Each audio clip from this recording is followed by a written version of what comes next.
Hello, hello.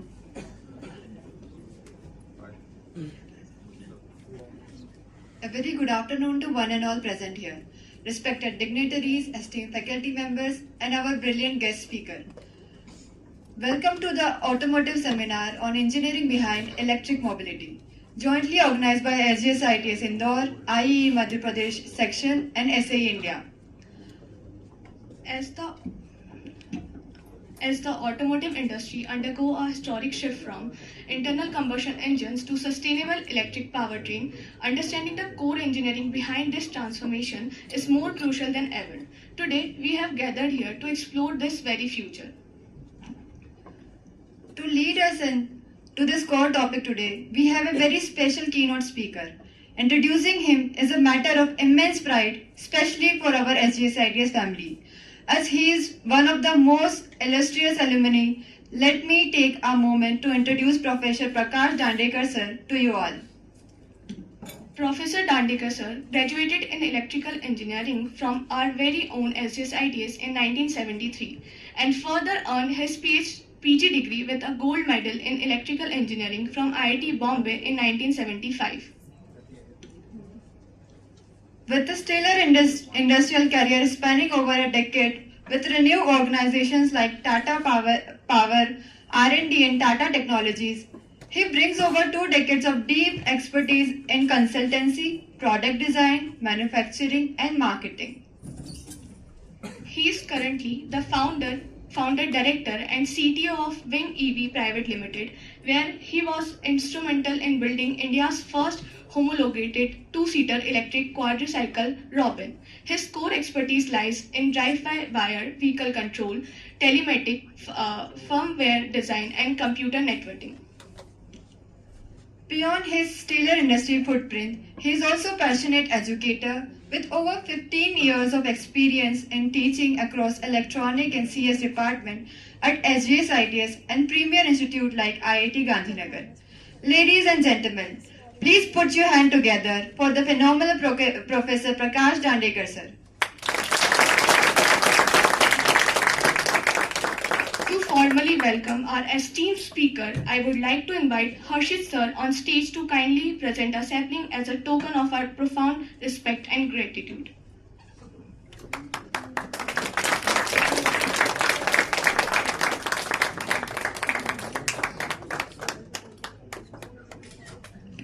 Thank you, Harshit sir. Before we hand over the floor to our expert speaker, let us take a brief moment to showcase what passion for automotive engineering looks like. Imagine building something that starts as a sketch and ends up racing on a track, flying in the sky, or solving a real-world problem. That's what GS Racers at SGS ITS is all about. GS Racers bring together 4 exciting technical domains: SAE Baha, Formula Student, Yan Aero Modeling, and Tifan. Starting with SAE Baha, our journey began in 2007, building and competing with off-roader vehicles. We represent India internationally in 2010, secured AIR 1 in 2014, and latest M Baha vehicle achieved AIR 7 in 2024. We entered E Baha in 2024, with E Baha 2027 being our 4th attempt, and from next year we aim to enter A Baha, the autonomous category. Then comes Formula segment, where we take engineering beyond classroom and develop high-performance vehicle through chassis, suspension, aerodynamics, electronics, manufacturing, vehicle dynamics, and management. Our third vertical is YAN, the Aero Modeling Club, where engineering takes to the sky. We design, build and test RC aircraft, drones, glider and other aerial systems, working with aerodynamics, CAD, electronics, fabrication, flight testing, we also participate in competition like Arathon and TechFest. And finally, we have Tefan, a SAE India competition where our focus shifts from racing to agricultural innovation. We work on an automotive agricultural transplanter designed for precise planting, reduced labor requirement, improved efficiency, and better crop productivity, with a focus on creating a sustainable and cost-effective solution for small and medium-scale farmers. Although these domains are different, the philosophy remains the same. We don't just learn engineering, we build it, test it, fail, improve it, and turn ideas into reality. So whether you want to build a vehicle, design an aircraft, develop autonomous technology, or solve agricultural challenges, GS Racers give you a platform to do it.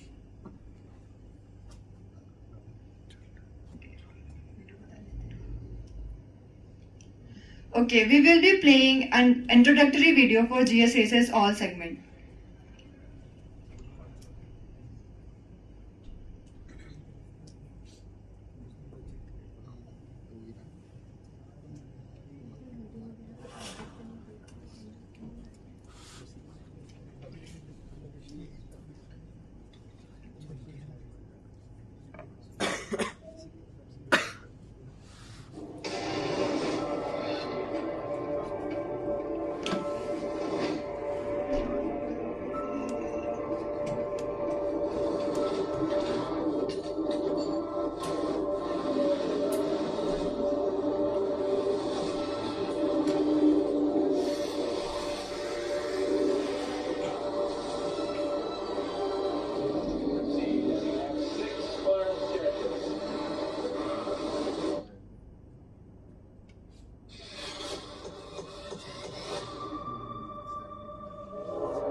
Yeah, I'm gonna take my horse to the old town road. I'm gonna ride till I can't no more. I'm gonna take my horse to the old town road. I'm gonna ride till I can't no more. I got the horses in the bag, horse stock is attached, and it's matted black. Got the bushes black to match.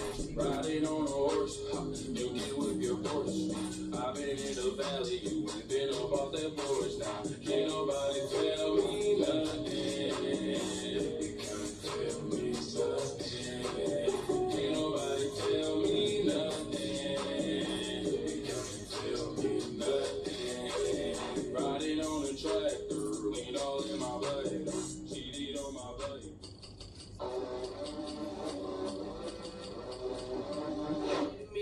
Get it how you live it.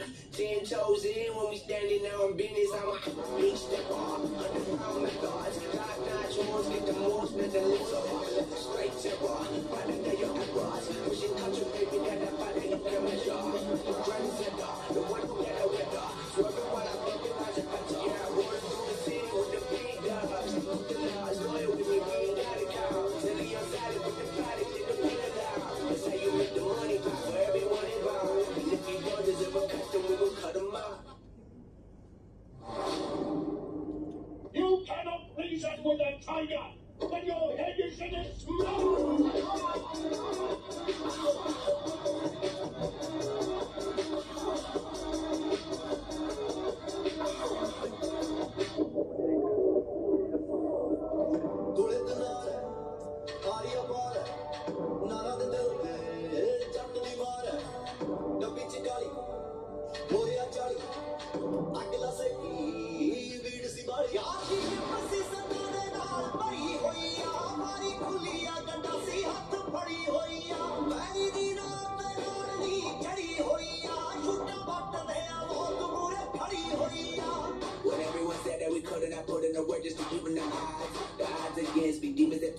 usually come with a smile. And nothing that I wouldn't do for the people I love, I've been ready to die. We're armed and ready, it's about to get heavy. Now tell me you ready or not? Yeah, you ready or not? Tell me you ready or not? You ready or not? You really ready or not? Tell me you ready or not? Now tell me you ready or not? If you really ready or not? We know if you ready or not. Ladies and gentlemen, you are not ready for this.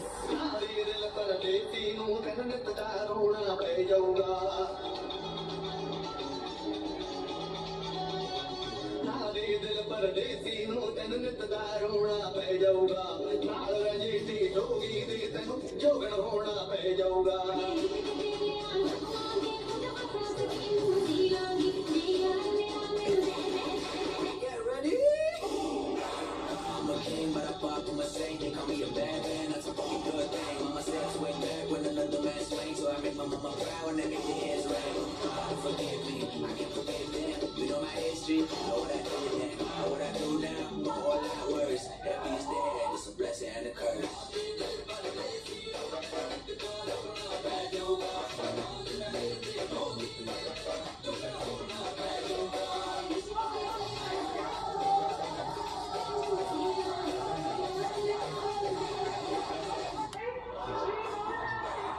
The worthy of the organizer Chandra Baba SA India 2014 was a pride of his work. GS Racers at Govind Ram Sexaria Institute of Technology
That was GS Racers in action, driven by passion and engineered for excellence.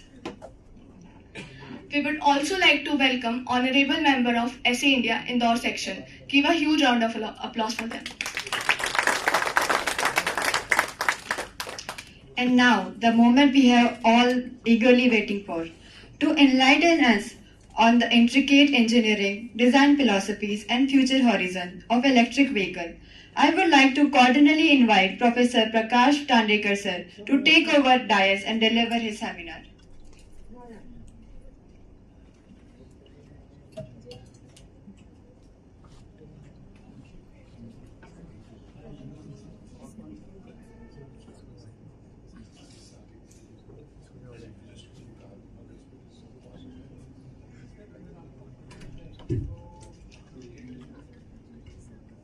It's okay. This is fine.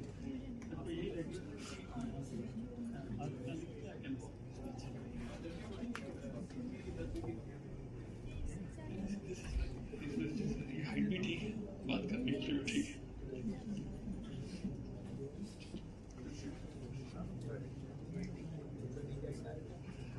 Good afternoon. It's nice to be in college again, and nice to be with all of you. And it is doubly wonderful to be nice to be with GS Racers. हाँ, मैं भी आपका ये सब video देख के मैं बहुत इम्प्रेस हो गया. इतनी मेहनत तो हम लोगों ने कभी नहीं की जब हम कॉलेज में पढ़ते थे. मेरे साथ मेरे दो क्लासमेट्स हैं 73 बैच के, जिनको मैंने सपोर्ट के लिए बुलाया. मतलब मैं इतना डर रहा था आप लोगों से बात करने में कि मैंने सोचा दो मेरे साथ वालों को, हट्टे कट्टे लोगों को मैं ले आऊँ. Right, okay. So first of all thank you our college, Department of Electrical Engineering, और IEEE GSITS चैप्टर डायरेक्टर साहब, डिपार्टमेंट्स, ठकार साहब, आप सबका बहुत बहुत धन्यवाद। और आप सबका धन्यवाद जो आप सब यहाँ मेरे से बात करने के लिए, सुनने के लिए इकट्ठा हुए, to give me this chance. When I talked to Professor Dubey a few days back, he said you should come and talk to our students. The idea was that I should be sitting with few students in your shade. That was the original plan. The plan was not to be here in a much more formal settings, but that's okay. One of the things which we discussed is that I will talk about BMS. And since these are heterogeneous teams, definitely some of you might be from electrical, some of you might be from mechanical, and most of them it is mechanical. Most of the work we do in vehicles is mechanical. So there will be somebody from IP, somebody from CS, somebody from electronics and instrumentation. So it's a good idea to revise the BMS or battery management system. Can you hear me clearly at the back? Yes. Yeah, thank you. Because I don't have much strength. So let's hope as the time passes, my throat picks up. So we'll talk about BMS today. And this is the third time I have given a huge big prompt to ChatGPT and asked him to prepare a set of PPTs for me. PPT 1 में ये होना चाहिए, 2 में मुझे मालूम है वो ChatGPT काफ़ी गधा है. So उससे PPT बनवाना बहुत dangerous काम है. All my last 20, 30, 40 years I have been teaching and I have been preparing my own slides and I was very comfortable. ये कुछ भी बनाता रहता है ना? So that's okay. So ये जो title है From Cells to Racing Car, ये भी उसी का दिया हुआ है, मेरा नहीं है. I'm going to talk about BMS. I'm going to talk about battery management system. Okay? So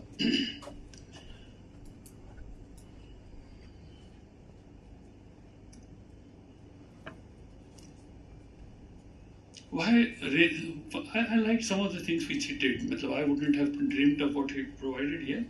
So why racing car battery is an engineering system. By the way, I'm going to talk about BMS and then I'll take all your questions about the vehicle I built or the BMS I did or worked with. But इतना ध्यान रखिए कि जो मैं आज आपको बताने जा रहा हूँ वो सब मैंने किया है और भोगा है. Right? हाँ, जब अपने हाथ में बैटरी फटती है और सारी उंगलियां सफेद हो जाती हैं तब अपने को सब चीजों का इंपॉर्टेंस समझ में आता है. Okay, so why racing car battery is an engineering system. So if you are going to build an, basically मैं आप लोगों से जो इलेक्ट्रिक व्हीकल बनाना चाहते हैं मैं उनसे ज़्यादा मुखातिब था या मिलना चाहता था. So we use battery has cells. So cells provide energy but they do not make a safe usable battery. As I said, I almost came to blowing my fingers 2018 when I got a first set of battery and there was something I was trying to, some wire was loose, I was trying to repair it and I inadvertently touched something somewhere. So but cells alone do not make it safe and usable battery. So what do? We use a battery management system. So in short, it's a computer. At the best, it's a power electronic device. A wonderful power electronics device, right? Yeah, that's okay. Please chat. So it decides when the pack may charge. मतलब battery pack को हम लोग कभी-कभी pack भी कहते हैं, कभी battery भी कहते हैं, कभी BP भी कहते हैं. So when the battery pack may charge, when it can discharge, when it can balance, when it can warm and when it shut down. ये जो 4-5 छोटी-छोटी चीजें हैं ये सब BMS करता है. Then it doesn't make the whole system. It is added with things like एक चार्जर लगता है बैटरी के लिए, एक कॉन्टैक्टर लगता है, कुछ मॉसफेट लगते हैं, कुछ फ्यूज लगते हैं, कुछ वायरिंग लगते हैं, कुछ बसबार लगते हैं, कुछ कूलिंग लगते हैं, कुछ कम्युनिकेशन लगता है. राइट, वायर कम्युनिकेशन लगता है, वायरलेस कम्युनिकेशन लगता है. ये सब मिला करके the whole battery becomes an engineering system, very complex system. Incidentally अगर आप कि व्हीकल में से, इलेक्ट्रिक व्हीकल में से आप बैटरी निकाल के घर में रख लें तो वो कभी भी कोई भी चोर उठा के नहीं ले जाएगा व्हीकल को, क्योंकि आपकी बैटरी की कॉस्ट ही व्हीकल की कॉस्ट है. Is about 40 to 50% of the vehicle cost. अगर आपके व्हीकल में, इलेक्ट्रिक व्हीकल में चुराने जैसा कुछ नहीं है, सिर्फ बैटरी है. मोटर कोई नहीं चुराता, किसी को आपके मोटर की जरूरत नहीं है. ठीक है, बाकी इंस्ट्रूमेंट क्लस्टर और स्टीयरिंग व्हील और ब्रेक्स और टायर, ये सब छोटी छोटी चीजें हैं। सबसे महंगी, सबसे इम्पोर्टेंट और सबसे is something like this, human body में जैसे एक पेट और एक हृदय, मतलब हार्ट एंड स्टमक, जो फंक्शंस, इसके जैसे इम्पोर्टेंस जो है बैटरी का है। और उस बैटरी को जो ठीक से रखता है, उससे जो ठीक से काम करवा लेता है और उसकी जो रक्षा करता है, वो सब BMS है। So we start with a cell, we put together lot of cells, we make a pack, उस पैक को एक BMS जोड़ लेते हैं, उसके साथ एक चार्जर लगा देते हैं, फिर आगे मोटर इन्वर्टर वगैरह इलेक्ट्रिक व्हीकल स्टार्ट होते हैं। सो जो पर्टिकुलर बैटरी पैक मैंने बनाया मेरे व्हीकल के लिए, हमारी ये रिक्वायरमेंट थी कि हम लोग को 3 किलोवाट की मोटर इस लेफ्ट व्हील में चाहिए, 3 किलोवाट की राइट व्हील में चाहिए, because we were using hub motors, so hub we didn't have any gears. और हब मोटर में हमारे जो मैकेनिकल इंजीनियर्स थे, उन्होंने बताया कि जब आप इंक्लाइन के ऊपर व्हीकल को ले जाके खड़ा करेंगे, नीचे उतरेंगे, फिर से बैठेंगे, स्टार्ट करेंगे, ब्रेक रिलीज करेंगे और जब थ्रॉटल दबाएंगे तो आपको मिनिमम 141 न्यूटन मीटर का टॉर्क चाहिए। 141 न्यूटन मीटर का टॉर्क इस व्हील पे चाहिए, 141 न्यूटन मीटर का टॉर्क इस पे चाहिए। सो हमें ऐसी मोटर ढूंढनी पड़ी कि जो हमें कम से कम 160, 170, 180 न्यूटन मीटर दे सके। So we settle for 3 kilowatt motor. Fine, 3 kilowatt की मोटर यहाँ है, 3 किलोवाट की यहाँ है, and then those were 72 volts motors. So whatever the motor dictates, first of all you have to select the motor what the mechanical engineer tells you, and then you have to find out कि जो motor हमने market से select की है उसका voltage कितना है, और अगर उसका वोल्टेज 72 वोल्ट है तो मुझे 72 वोल्ट की बैटरी लगेगी। So you understand now how do we travel to the battery from the motor to this thing. So now the question arises, I need 72 volts. There were two choices. Either ये तो choice आप सभी जानते हैं कि we have to use lithium battery. तो lithium में हमको दो choices हैं. Either I use MNC, I keep on forgetting the full name. Probably manganese, nickel, cobalt. ये वही बैटरी है जो हम हमारे मोबाइल फोन में यूज करते हैं और वो गर्म होकर अच्छे से कपूर की तरह जलती है। The other choice is LFP, lithium ferrophosphate, which doesn't burn by itself, so it's intrinsically very safe. And all automobile makers, they use LFP, and it comes into fewer options, but one of the options is it comes in a prismatic form, एक किताब की तरह, एक बड़े से rectangle की तरह, cuboid की तरह से आती है वो। So that was another thing. So we chose LFP battery, जो इसका nominal voltage 3.2 volts है। So ये एक हमारे लिए it was a given condition कि आपको LFP बैटरी यूज करनी है। अगर आप MNC बैटरी यूज करते हैं तो 3.7 वोल्ट नॉमिनल है। सो 3.2 के नीचे 2.4 या 2.6 तक आप डिस्चार्ज करेंगे और 3.8, 3.7, 3.8 तक आप चार्ज करेंगे। This is one cell. Now you just have to connect a large number of them to make 72 volts for the motor, right? So what we do in the real world, we use 24 cells in a series. Oh, I can see it here also. So 3.2 volt nominal, 24 cells in series, that gives us 76.8. We could have done with 23 cells also. But my son, Pranav Dandekar, who is basically a CS fellow, but he is a CTO of our company and he is a 2002 graduate of our college from CS department. So he said, एक cell और लगा लेते हैं। So 23 की जगह 24 cell लगा लेते हैं, थोड़ा सा गाड़ी की रेंज बढ़ जाएगी। Instead of 70 kilometers, we might be able to get 75 or so. We use 24, but you could use 23 as well. So the total voltage is 76.8 volts, and the total energy is 72 Ah। अच्छा, by the way, ये जो 72 volt कैसे आया मैंने आपको बता दिया। 72 Ah कैसा आया, तो जब 2018-19 में हम लोगों ने ये सेल ढूंढने शुरू किए तो ये हाईएस्ट एज की हमको यही सेल मिले, इससे बड़े कुछ नहीं थे मार्केट में। सो LFP प्रिज्मेटिक आप लेने जाएंगे तो चाइना के मार्केट में 72 was the highest. These days the highest which is available is 88 Ah और 100 Ah। सो इससे ज्यादा बड़े सेल अवेलेबल नहीं है। You can put them series parallel, which will see later. सो 72 Ah की बैटरी और 72 वोल्ट की जगह हम लोगों ने उसको 76 ले लिया. So if you multiply the H with voltage, you get 5.529 or 5,529 watt hours, joules या 5.529 kilowatt hours, right? Joules नहीं, joules तो ampere second से आता है. This is 3600, 1 ampere hour is 3600 ampere seconds, right?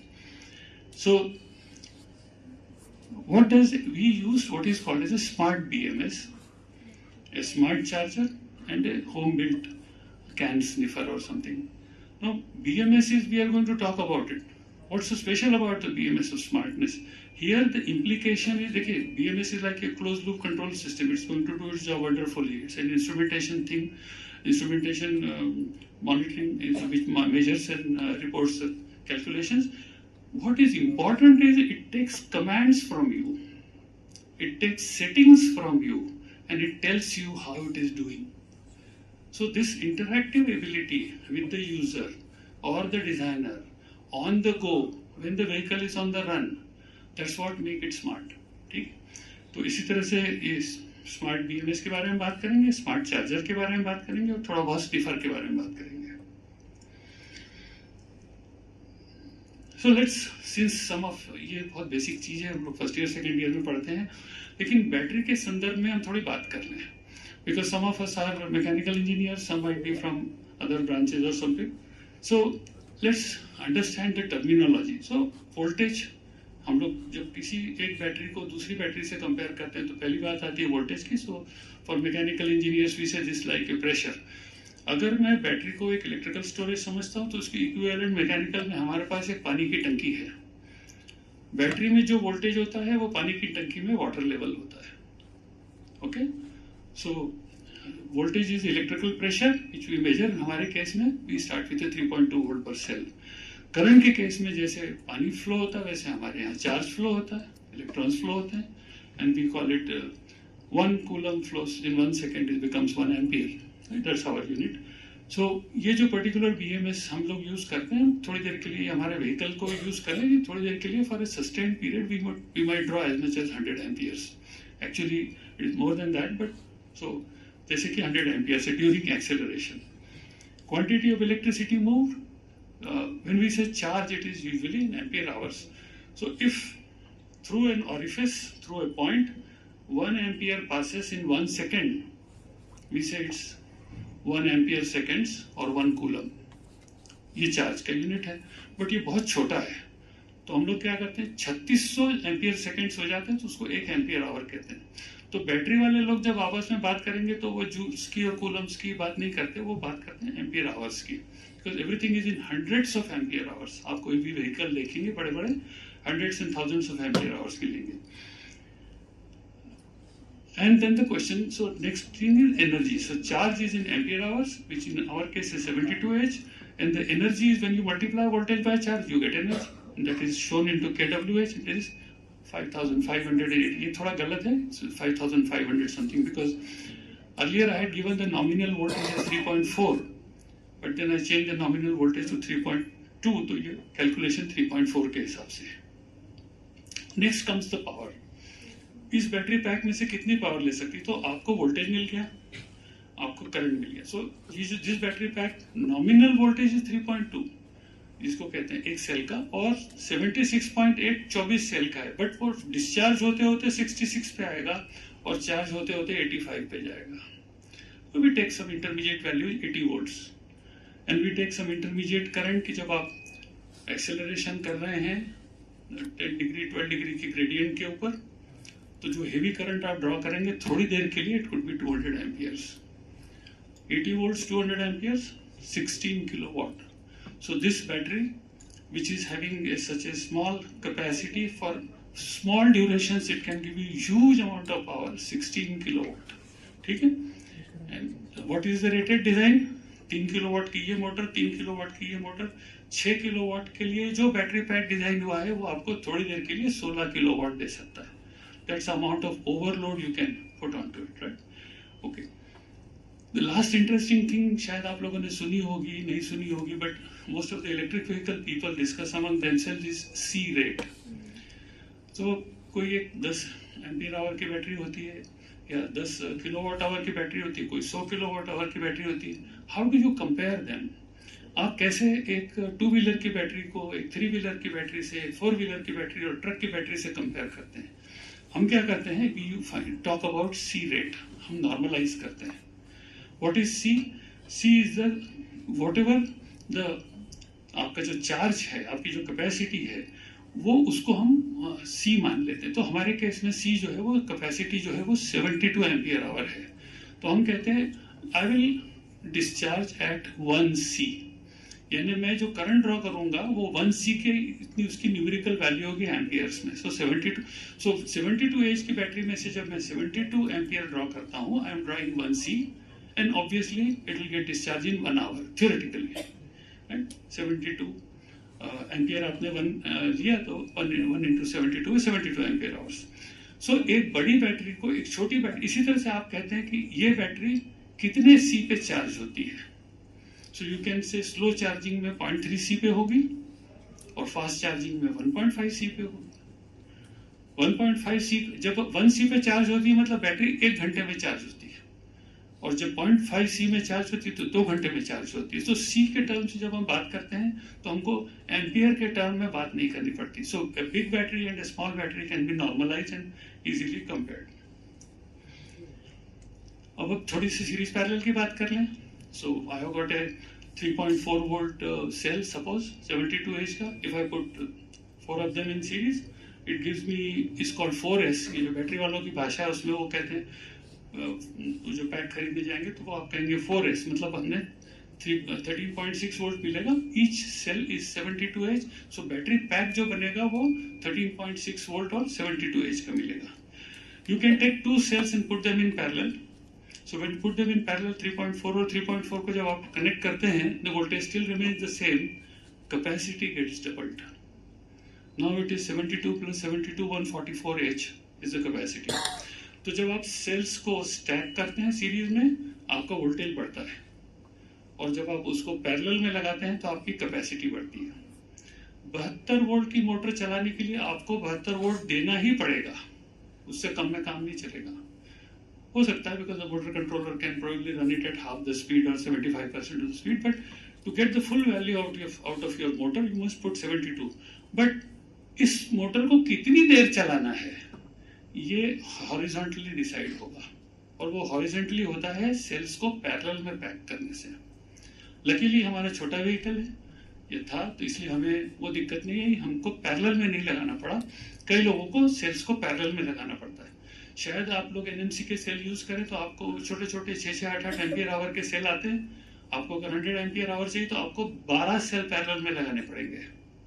Okay, so parallel में लगाने से as बढ़ता है और सीरीज में लगाने से वोल्टेज बढ़ता है. ये बहुत सिंपल बेसिक है. ओके, अब हम बात करते हैं थोड़ा सा प्रोटेक्शन के बारे में. हमारे 2 साथी जो यहाँ बैठे हुए हैं, जिन्होंने सारी जिंदगी सब स्टेशंस और जनरेटिंग स्टेशंस और इसमें निकाल दी, वो प्रोटेक्शन के बारे में बहुत ज़्यादा जानते हैं, और उनके सारे प्रोटेक्शन AC में होते थे, मेरे सारे प्रोटेक्शन DC में हैं.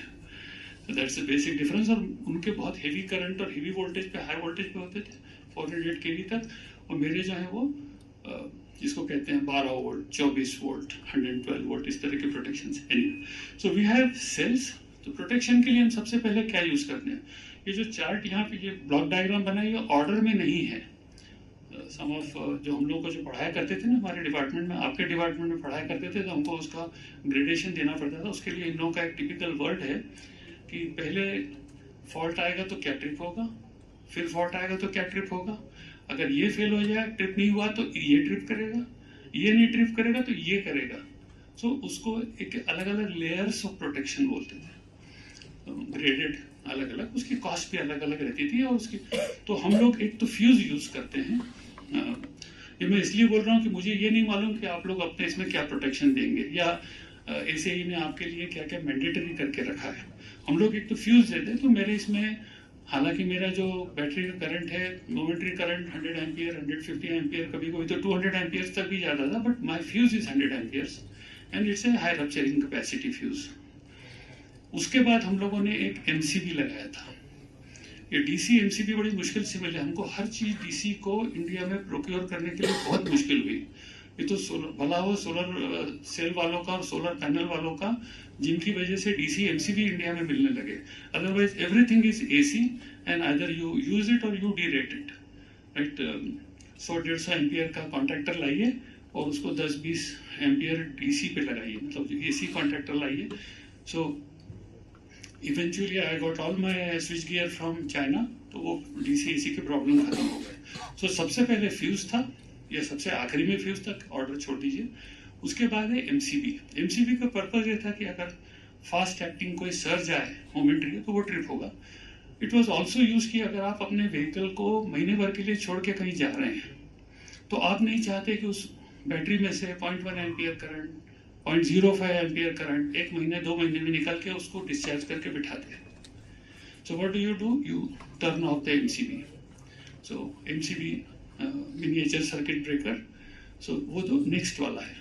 But miniature circuit breaker is not suppose to turn, it's not a switch to isolate it, it should be used rarely. मतलब जहाँ तक मेरा ख्याल है it should be used about 100-150 times in its own lifetime as a switch. It can work as a protection several 100 times in its lifetime. So second वो था, और तीसरा जो था वो था कॉन्ट्रैक्टर्स या मॉसफेट। तो बीएमएस अपने मॉसफेट को यूज करती है अपने आप को आइसोलेट करने के लिए, चार्जर से आइसोलेट करने के लिए जहाँ से चार्ज आएगा, और लोड से आइसोलेट करने के लिए जहाँ पे चार्ज जाएगा या जहाँ से करंट आएगा या करंट जाएगा, right. Some of the larger BMS use contactors and smaller BMS जैसे हमारी है, they use MOSFETs। अब आपको 100-200 एम्पियर को ऑन ऑफ करना है या ऑफ करना है फ्यू माइक्रोसेकेंड्स में, टेंस ऑफ माइक्रोसेकेंड्स में, तो आप MOSFETs यूज करते हैं। वो MOSFET सारे के सारे एक बड़े से पीसीबी के ऊपर पैरेलल में सोल्डर किए हुए हैं, नीचे से उसका जो हीट निकालने के लिए कॉपर का बेस लगा हुआ है, राइट। सो फ्यूज है passive fast high energy, MCB है useful when DC voltage and interrupt rating are genuinely suitable, and contractor is whenever BMS decides to switch it. Contractor and MOSFET can be switch on and switch off 5 times in a day, 10 times in a day, there is no limit to it, ठीक। So this is the thing, key idea is that the software protection must not be the only layer of protection। BMS का काम है protect करना, as electrical engineers हमारा काम है उसके आगे एक और लेयर देना। What if the BMS software fails? What if the BMS software doesn't fail but the A to D converter which is measuring the current fails? What if something else happened? It's a processor, it's a computer, it runs on a clock, the clock is generated by oscillator, the oscillator runs by a crystal, and sometimes when you turn on and turn off a microcontroller or you turn on give a power to an oscillator, it just doesn't oscillate। तो हम नहीं चाहते कि हमारी गाड़ी में कोई भी चीज जल जाए, तो बीएमएस के अलावा प्रोटेक्शन देना हमारे लिए आवश्यक है। इतना ही मुझे यहाँ बताना था। This is about charging. So ये कोई बेसिक फंडा है, इलेक्ट्रिकल वालों को मालूम है, जिन लोगों ने काम किया है उनको सब मालूम है, लेकिन जो दूसरे ब्रांच के लोग हैं जिनको इतना आइडिया नहीं, उनके लिए मैं इसको रिपीट कर रहा हूँ। That when we are charging a battery we use 2 modes, one is called as a constant current mode, one is used as a constant voltage mode।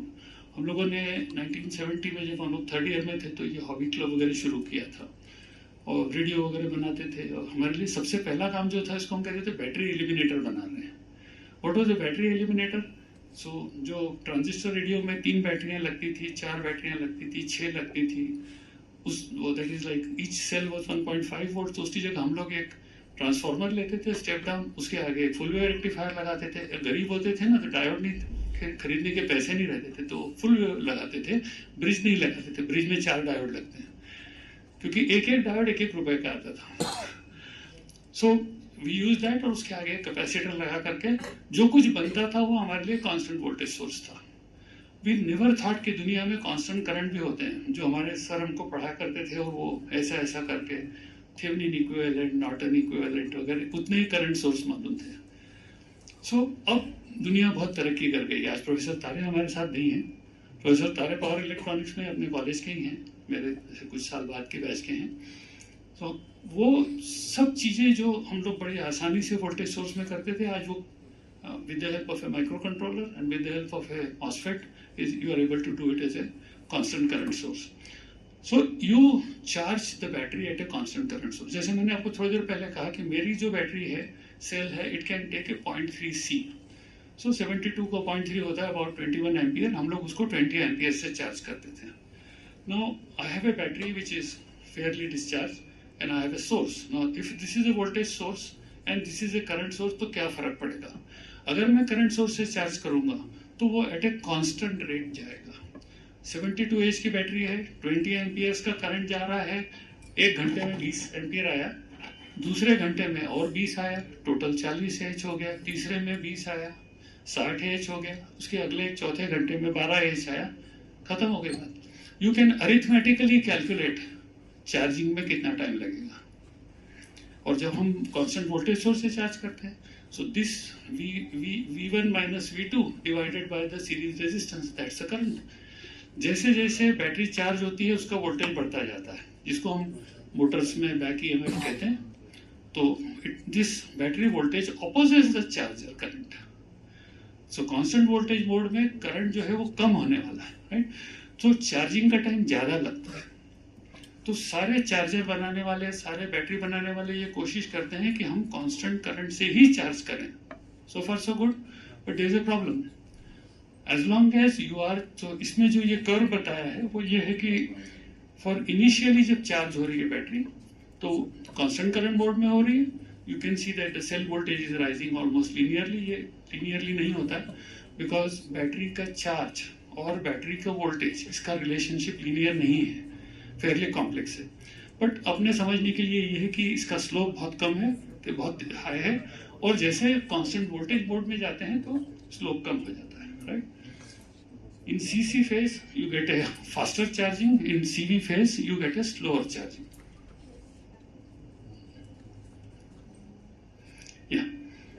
So इसके बारे में हम फास्टर और स्लोअर चार्जिंग और smart charging के बारे में हम बाद में एक बार फिर बात करेंगे. Will come back to it. Let's now talk about protection in the other side. What hurts lithium cell? Cell जलते क्यों हैं, खराब क्यों होते हैं? इसके दो कारण हैं. Either we overcharge them or we over discharge them, right? So overcharging में क्या होता है कि as you सेल वोल्टेज, जैसे मेरा जो पर्टिकुलर सेल है 3.2 वोल्ट का, उसको आप 3.7 तक कर सकते हैं चार्ज. 3.7 से ज्यादा चार्ज करेंगे तो there is a strong possibility कि वो जल जाएगा.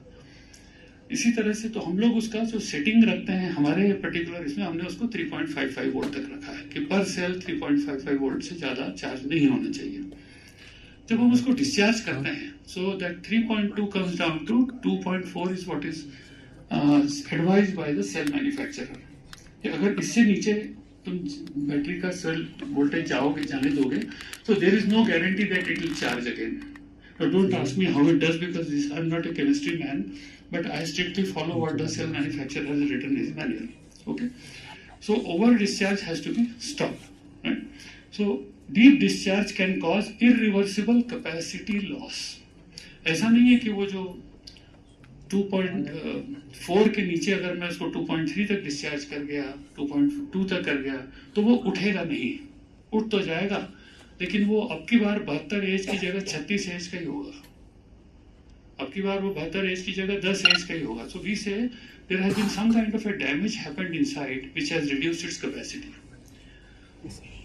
So in a series pack, one high cell can reach the limit before the pack appears full. Similarly, when you are discharging, one cell might discharge faster than the others. तो ये जो unbalance है कि सारे के सारे cell एक साथ चार्ज हो रहे हैं, उनमें से एक जल्दी से शूट अप करके आगे निकल जाता है. सारे के सारे सेल डिस्चार्ज हो रहे हैं, उनमें से एक सेल जल्दी से गिर के नीचे आ जाता है, लिमिट के नीचे आ जाता है. ये जो अनबैलेंस है इसके बारे में हम लोग थोड़ा बात करेंगे. So the idea is that BMS should protect the weakest of the cells. ऊपर जाते समय जो सबसे पहले चार्ज हो जाए वो लिमिट क्रॉस तो नहीं कर रहा है, ये देखना BMS का काम है. Similarly when it is discharging, whatever is falling fast and about to cross the limit, वो खराब ना हो जाए, ये भी देखना BMS का काम है. सो BMS is not looking at the average value अच्छे अच्छे सेल की तरफ बीएमएस का ध्यान नहीं है, सबसे कमजोर सेल को बीएमएस देखता है और प्रोटेक्ट करता है। तो ये डायग्राम के थ्रू एक्सप्लेन करने की कोशिश की है कि जो सेल के अलग अलग वोल्टेजेस हैं 3.47, 4850, उसमें से एक सेल जो 3.43 है जो लोएस्ट है, वो बीएमएस का ध्यान उसकी तरफ रहता है। जब चार्जिंग होता है, सारे सेल मान लीजिए एक लेवल से चार्ज होना शुरू हुए, कोई सेल जल्दी जल्दी किसी का वोल्टेज राइज होता है, किसी का वोल्टेज धीरे धीरे राइज होता है। यू वुड आस्क मी ऐसा क्यों होता है?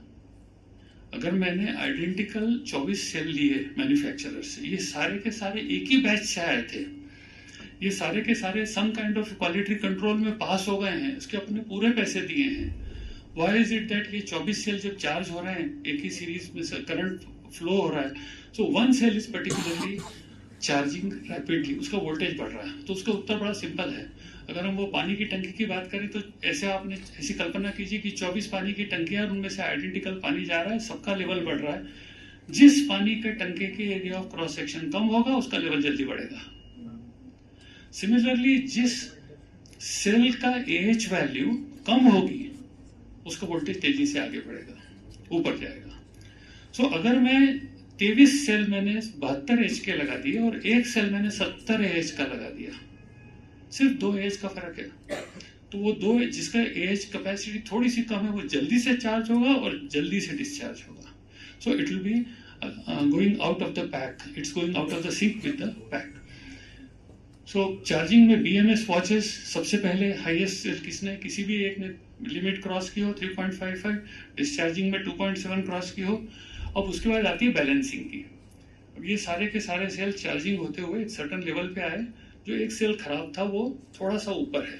So this bad cell is at 3.55 volt, उसको हम कहेंगे 3550 millivolt, and rest is everything at say 3300 milli volt. अब क्या करें? इस अकेले का पेट भर गया है, लेकिन बाकी 23 भूखे हैं। आप समझ रहे हैं? इसके अकेले की वजह से बाकी 23 का खाना बंद हो गया है। If you presume that the charging the cells is like feeding a पंगत, तो पंगत में एक आदमी का पेट भर गया, इसलिए बाकी 23 लोगों को बोला कि तुमको भी खाना नहीं मिलेगा। That is exactly what is happening in a PMS. So what do? We say कि इसकी भूख कम करो, इसका जो पेट भर गया है इसको खाली करो। So we say कि ये सब लोग इस लेवल पे, ये थोड़ा सा ऊपर है, इसको डिस्चार्ज करो और इसको पीट के सबके लेवल पे लेके आओ। And how do they do it? वो सेल के अक्रॉस एक छोटा सा ट्रांजिस्टर होता है, या सॉरी मॉसफेट होता है। इसका वो ट्रांजिस्टर के जमाने पे कोई मॉसफेट होता है और उसका बायसिंग इस ढंग से होता है और बीएमएस उसको ऑन करता है, तो उसमें से थोड़ा सा करंट फ्लो होता है। That current could be 200 milliampere, that current could be 1 ampere, it could be 2 ampere, 4 ampere, 6 ampere, depending upon the MOSFET कितना बड़ा है और आप कितनी जल्दी उसको खाली करना चाहते हैं। तो जो सबसे ऊपर था उसको आपने थोड़ा सा डिस्चार्ज करके सबके बराबर ले आया। अब सबके बराबर ले आया तो लिमिट से नीचे आ गया, फिर चार्जिंग शुरू हो गया। अब ये 3000 से उठ करके सब लोग 3100 पे गए, फिर 3500 पे चला गया, फिर पंगत रुक गई। सो पीपल स्टॉप ईटिंग, फिर आप उसको डिस्चार्ज करते ना। This process is known as balancing. तो जब चार्जिंग के टाइम पे चार्जिंग रुक जाता है, तो जो सबसे हाईएस्ट वाले जो सेल रहते हैं उनको थोड़ा सा डिस्चार्ज करके सबके बराबर लाया जाता है और चार्जिंग को फिर से रिज्यूम किया जाता है। इतना सारा इंटेलिजेंस उस बीएमएस में है। और ये कब करते हैं? हम रात को अपने घर जाते हैं, गाड़ी को चार्जिंग पे लगा देते हैं और सो जाते हैं। 3-4 घंटे में चार्जिंग हो जाता है, बचे हुए 6-7 घंटे बैलेंसिंग चलता रहता है। सुबह जब आप आते हैं तो न सिर्फ आपको गाड़ी फुल चार्ज मिलती है, सारे सेल करीब करीब इक्वल चार्ज हैं, सबके पेट इक्वल भरे हुए हैं। सो पूरी रात जो है वो सारे सेल्स को बैलेंसिंग के लिए मिल गई है। इन बैलेंसिंग से क्या होता है? बैलेंसिंग से उस पैक की लाइफ बढ़ती है। अगर आप बैलेंसिंग नहीं करेंगे तो जो आउट ऑफ सिंक वाला सेल है वो हमेशा जो है वो बाकी लोगों को फुल चार्ज नहीं होने देगा। इसी तरह से डिस्चार्ज करते समय वो बाकी लोगों को पूरा डिस्चार्ज भी नहीं होने देगा। सो दो cells will develop a memory. जो बाकी के 23 सेल्स हैं, they will develop a memory कि मैं 72 का तो हुई नहीं, मैंने सारी जिंदगी में 72 एज कभी दिया नहीं है, मैं तो 65 एज का ही हूँ, क्योंकि मेरे साथ एक 65 एज का बैठा हुआ है, तो उसकी वजह से सारे के सारे whole battery packs over a period of time develops a memory. तो आपने एक 72 एज की बैटरी खरीदी, लेकिन because of lack of balancing the battery starts or cells start thinking that they are of a smaller capacity. What is that smaller capacity? That of the weakest cell in the pack. Okay, तो ये balancing काफी interesting चीज है वो है।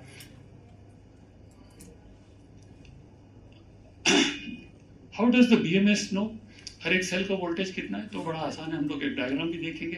तो ये जो 24 सेल्स लाइन में है, यहाँ से 25 वायर्स लेके सबके सब माइक्रो कंट्रोलर को जाते हैं, और वो जो सारे टैपिंग्स हैं, जैसे ट्रांसफार्मर के टैपिंग में थे वैसे हम लोग बैटरी के टैपिंग कहते हैं, और इन सारे टैपिंग का वोल्टेज जो है वो बीएमएस मेजर करती है, और टैप के बीच का जो वोल्टेज है उससे उसको मालूम पड़ता है कि ये पहला सेल है, this minus this is first cell, this minus this second cell, so on and so forth. So each adjacent tap lets the BMS calculate the individual cell voltage. Then the BMS can compute. अब आपके उसके पास एक beautiful computer है, high process, high speed 32 bit का, तो it can compute the minimum value, maximum value, average, and it also calculates known as high low. सबसे ज्यादा सेल वोल्टेज और सबसे कम सेल वोल्टेज का डिफरेंस कितना है. That difference could be 700 millivolts, it could be 500 millivolts, it could be 300. वो आपके ऊपर है कि आप उसका क्या करते हैं. How what do you take a decision. ऐसे 700 मिलीवोल्ट तक मुझे चलेगा, मेरे पास जो सेल्स हैं कुछ कोई ऊपर है, कोई किसी के कम है, ज्यादा है, it will work for me. Somebody will say no, I want a difference of only 50 millivolts. So this is a parameter called high-low, which we can also decide and put that as a part of protection, right? So BMS can then compute minimum, maximum, spread, alarms and balancing decisions. So इसमें ये जो 24 wires या 25 wires BMS को जा रहे हैं, इसमें अगर हमने एक गलती कर दी, 3, 6, 9, 12 की जगह मैंने 15 की वायर लगा दी. 15 की वायर अगर मैंने BMS को लगा दी तो उसको लगेगा कि सब तो 3-3 वोल्ट वाला, ये अकेला सेल 6 वोल्ट वाला कहाँ से आ गया. 3, 6, 9, 12, 15 की जगह मैंने अगर 18 की वायर वहां 15 की जगह लगा दी. तो जिस तरह से हम सॉफ्टवेयर में बग क्रिएट करते हैं, वैसे हम यहाँ हार्डवेयर में बग क्रिएट करते हैं. तो वो BMS का इंस्ट्रक्शन मैनुअल कहता है कि एक एक वायर लगाने के पहले वोल्टेज चेक करो. यहाँ 3 वोल्ट आ रहा है, पहली वायर लगाओ. यहाँ 6 वोल्ट आ रहा है, दूसरी वायर लगाओ. Because this is the most critical part of the bringing up the BMS. Okay, so अगर आप एक बैटरी पैक खोलेंगे तो आपको उसमें 2 तरह की चीजें दिखेंगी. एक आपको हाई करंट या पावर सर्किट दिखेगा, एक आपको इंस्ट्रूमेंटेशन की केबल दिखेंगी, हो सकता है कुछ कम्युनिकेशन की भी केबल दिखे. सो हाई करंट में आपको क्या दिखता है. You see battery, you see current sensor, shunt, and then you see MOSFETs and some kind of a load और चार्जर. बैटरी पैक के अंदर की चीज नहीं, बाहर की चीज है. So this is all high current. What do I mean by high current. Everything is plumbing. मेरे को जब कॉलेज में थे तो एक बार किसी ने सिखाया था कि जब अपन छोटे मोटे वोल्टेज और छोटे मोटे करंट की बात करते हैं तो स्क्रू ड्राइवर इस्तेमाल करते हैं, और जब बड़ा करंट आता है तो फिर हम पाना इस्तेमाल करते हैं, spanner. Because in case of when you are literally doing hundreds of amperes, the mechanical joint has to be strong. और फिर मैकेनिकल जॉइंट के लिए आपको बड़े बड़े नट बोल्ट और इस तरह की चीजें लगती है, और बहुत सारे लोग तो उसको वेल्डिंग भी करते हैं ताकि उसके अंदर किसी किस्म का ड्रॉप नहीं रह जाए. It has to be damn good electrical contact with resistance like 10 milliohms, 5 milliohms and all that. ठीक है.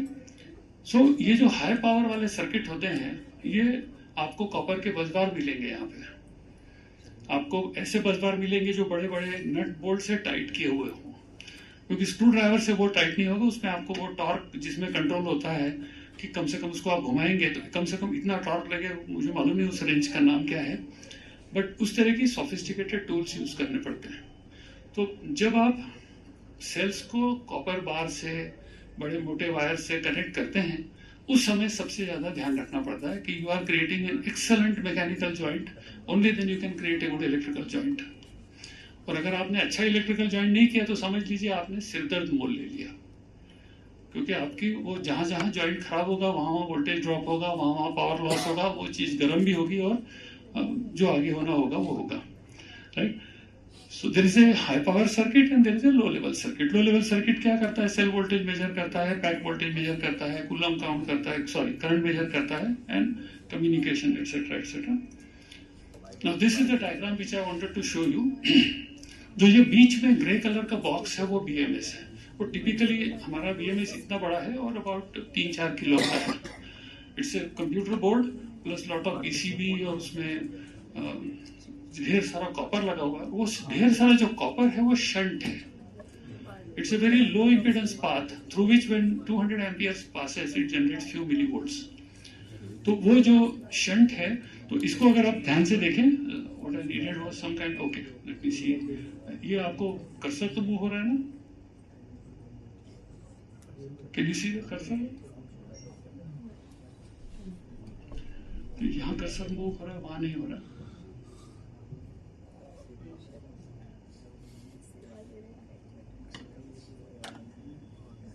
It's okay. कोई बात.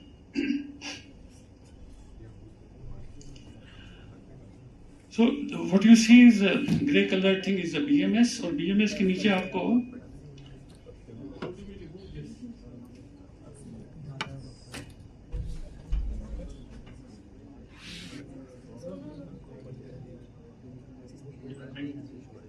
Thank you. ये फोटो मैंने हमारी जो BMS की कंपनी है ANT चाइना की कंपनी है उसके वेबसाइट से लिया. और दो तरह के BMS आते हैं, जो 16 सेल वाले आते हैं या 24 और ज़्यादा के भी आते हैं. जैसे जैसे नंबर ऑफ सेल बढ़ते जाते हैं वो नंबर ऑफ टैपिंग बहुत बढ़ जाती है. तो उसके अंदर जो A to D कन्वर्टर की चैनल्स है वो बढ़ जाती है. सो दैट्स वाई 16 तक का सस्ता होगा या 8 सेल वाला सस्ता होगा BMS, 16 का ज़्यादा होगा, 24 का ज़्यादा होगा, so on. So you see 16 cells at the bottom और इसमें से 17 वायर्स लगे हुए हैं. Red wire is positive, black wire is negative और बाकी बीच के जो 15 है वो सेंसिंग करने के लिए. So if you see here to here is all the sense signals, right? And this and this C minus and B minus, right? These are the ground terminals. But in दोनों ground के बीच में thick conductor है, या यूं कहें कि एक बड़ा सा PCB है जिसके ऊपर ढेर सारा कॉपर लगा हुआ है, and that is the shunt, right. So electrically हम ये कह सकते हैं कि B माइनस और C माइनस दोनों वर्चुअली ग्राउंड पे है, बट दोनों के बीच में मिलीवोल्ट्स का फर्क है. और ये मिलीवोल्ट्स तब आता है जब करंट फ्लो होता है. तो अगर हम इसको देखें कनेक्शन, तो ये जो B प्लस वाली रेड वायर है ये ऊपर लोड को गई हुई है और लोड की जो वायर है वो निकल के C माइनस में आई है और उसका जो C माइनस में से रिटर्न करंट आता है वो B माइनस में से निगेटिव पे आता है. So positive is directly given to the load, negative जो है वो BMS में से पास हो रहा है. So current sensing is done at the low side.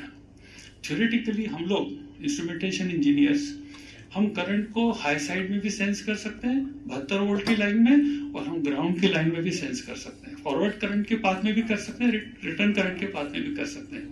Return current के पाथ में करना अच्छा होता है बिकॉज जब मैं वहां से सिग्नल उठाता हूं और एक ऑप एम्प को देता हूं तो वो ग्राउंड और 200 मिली वोल्ट का होता है.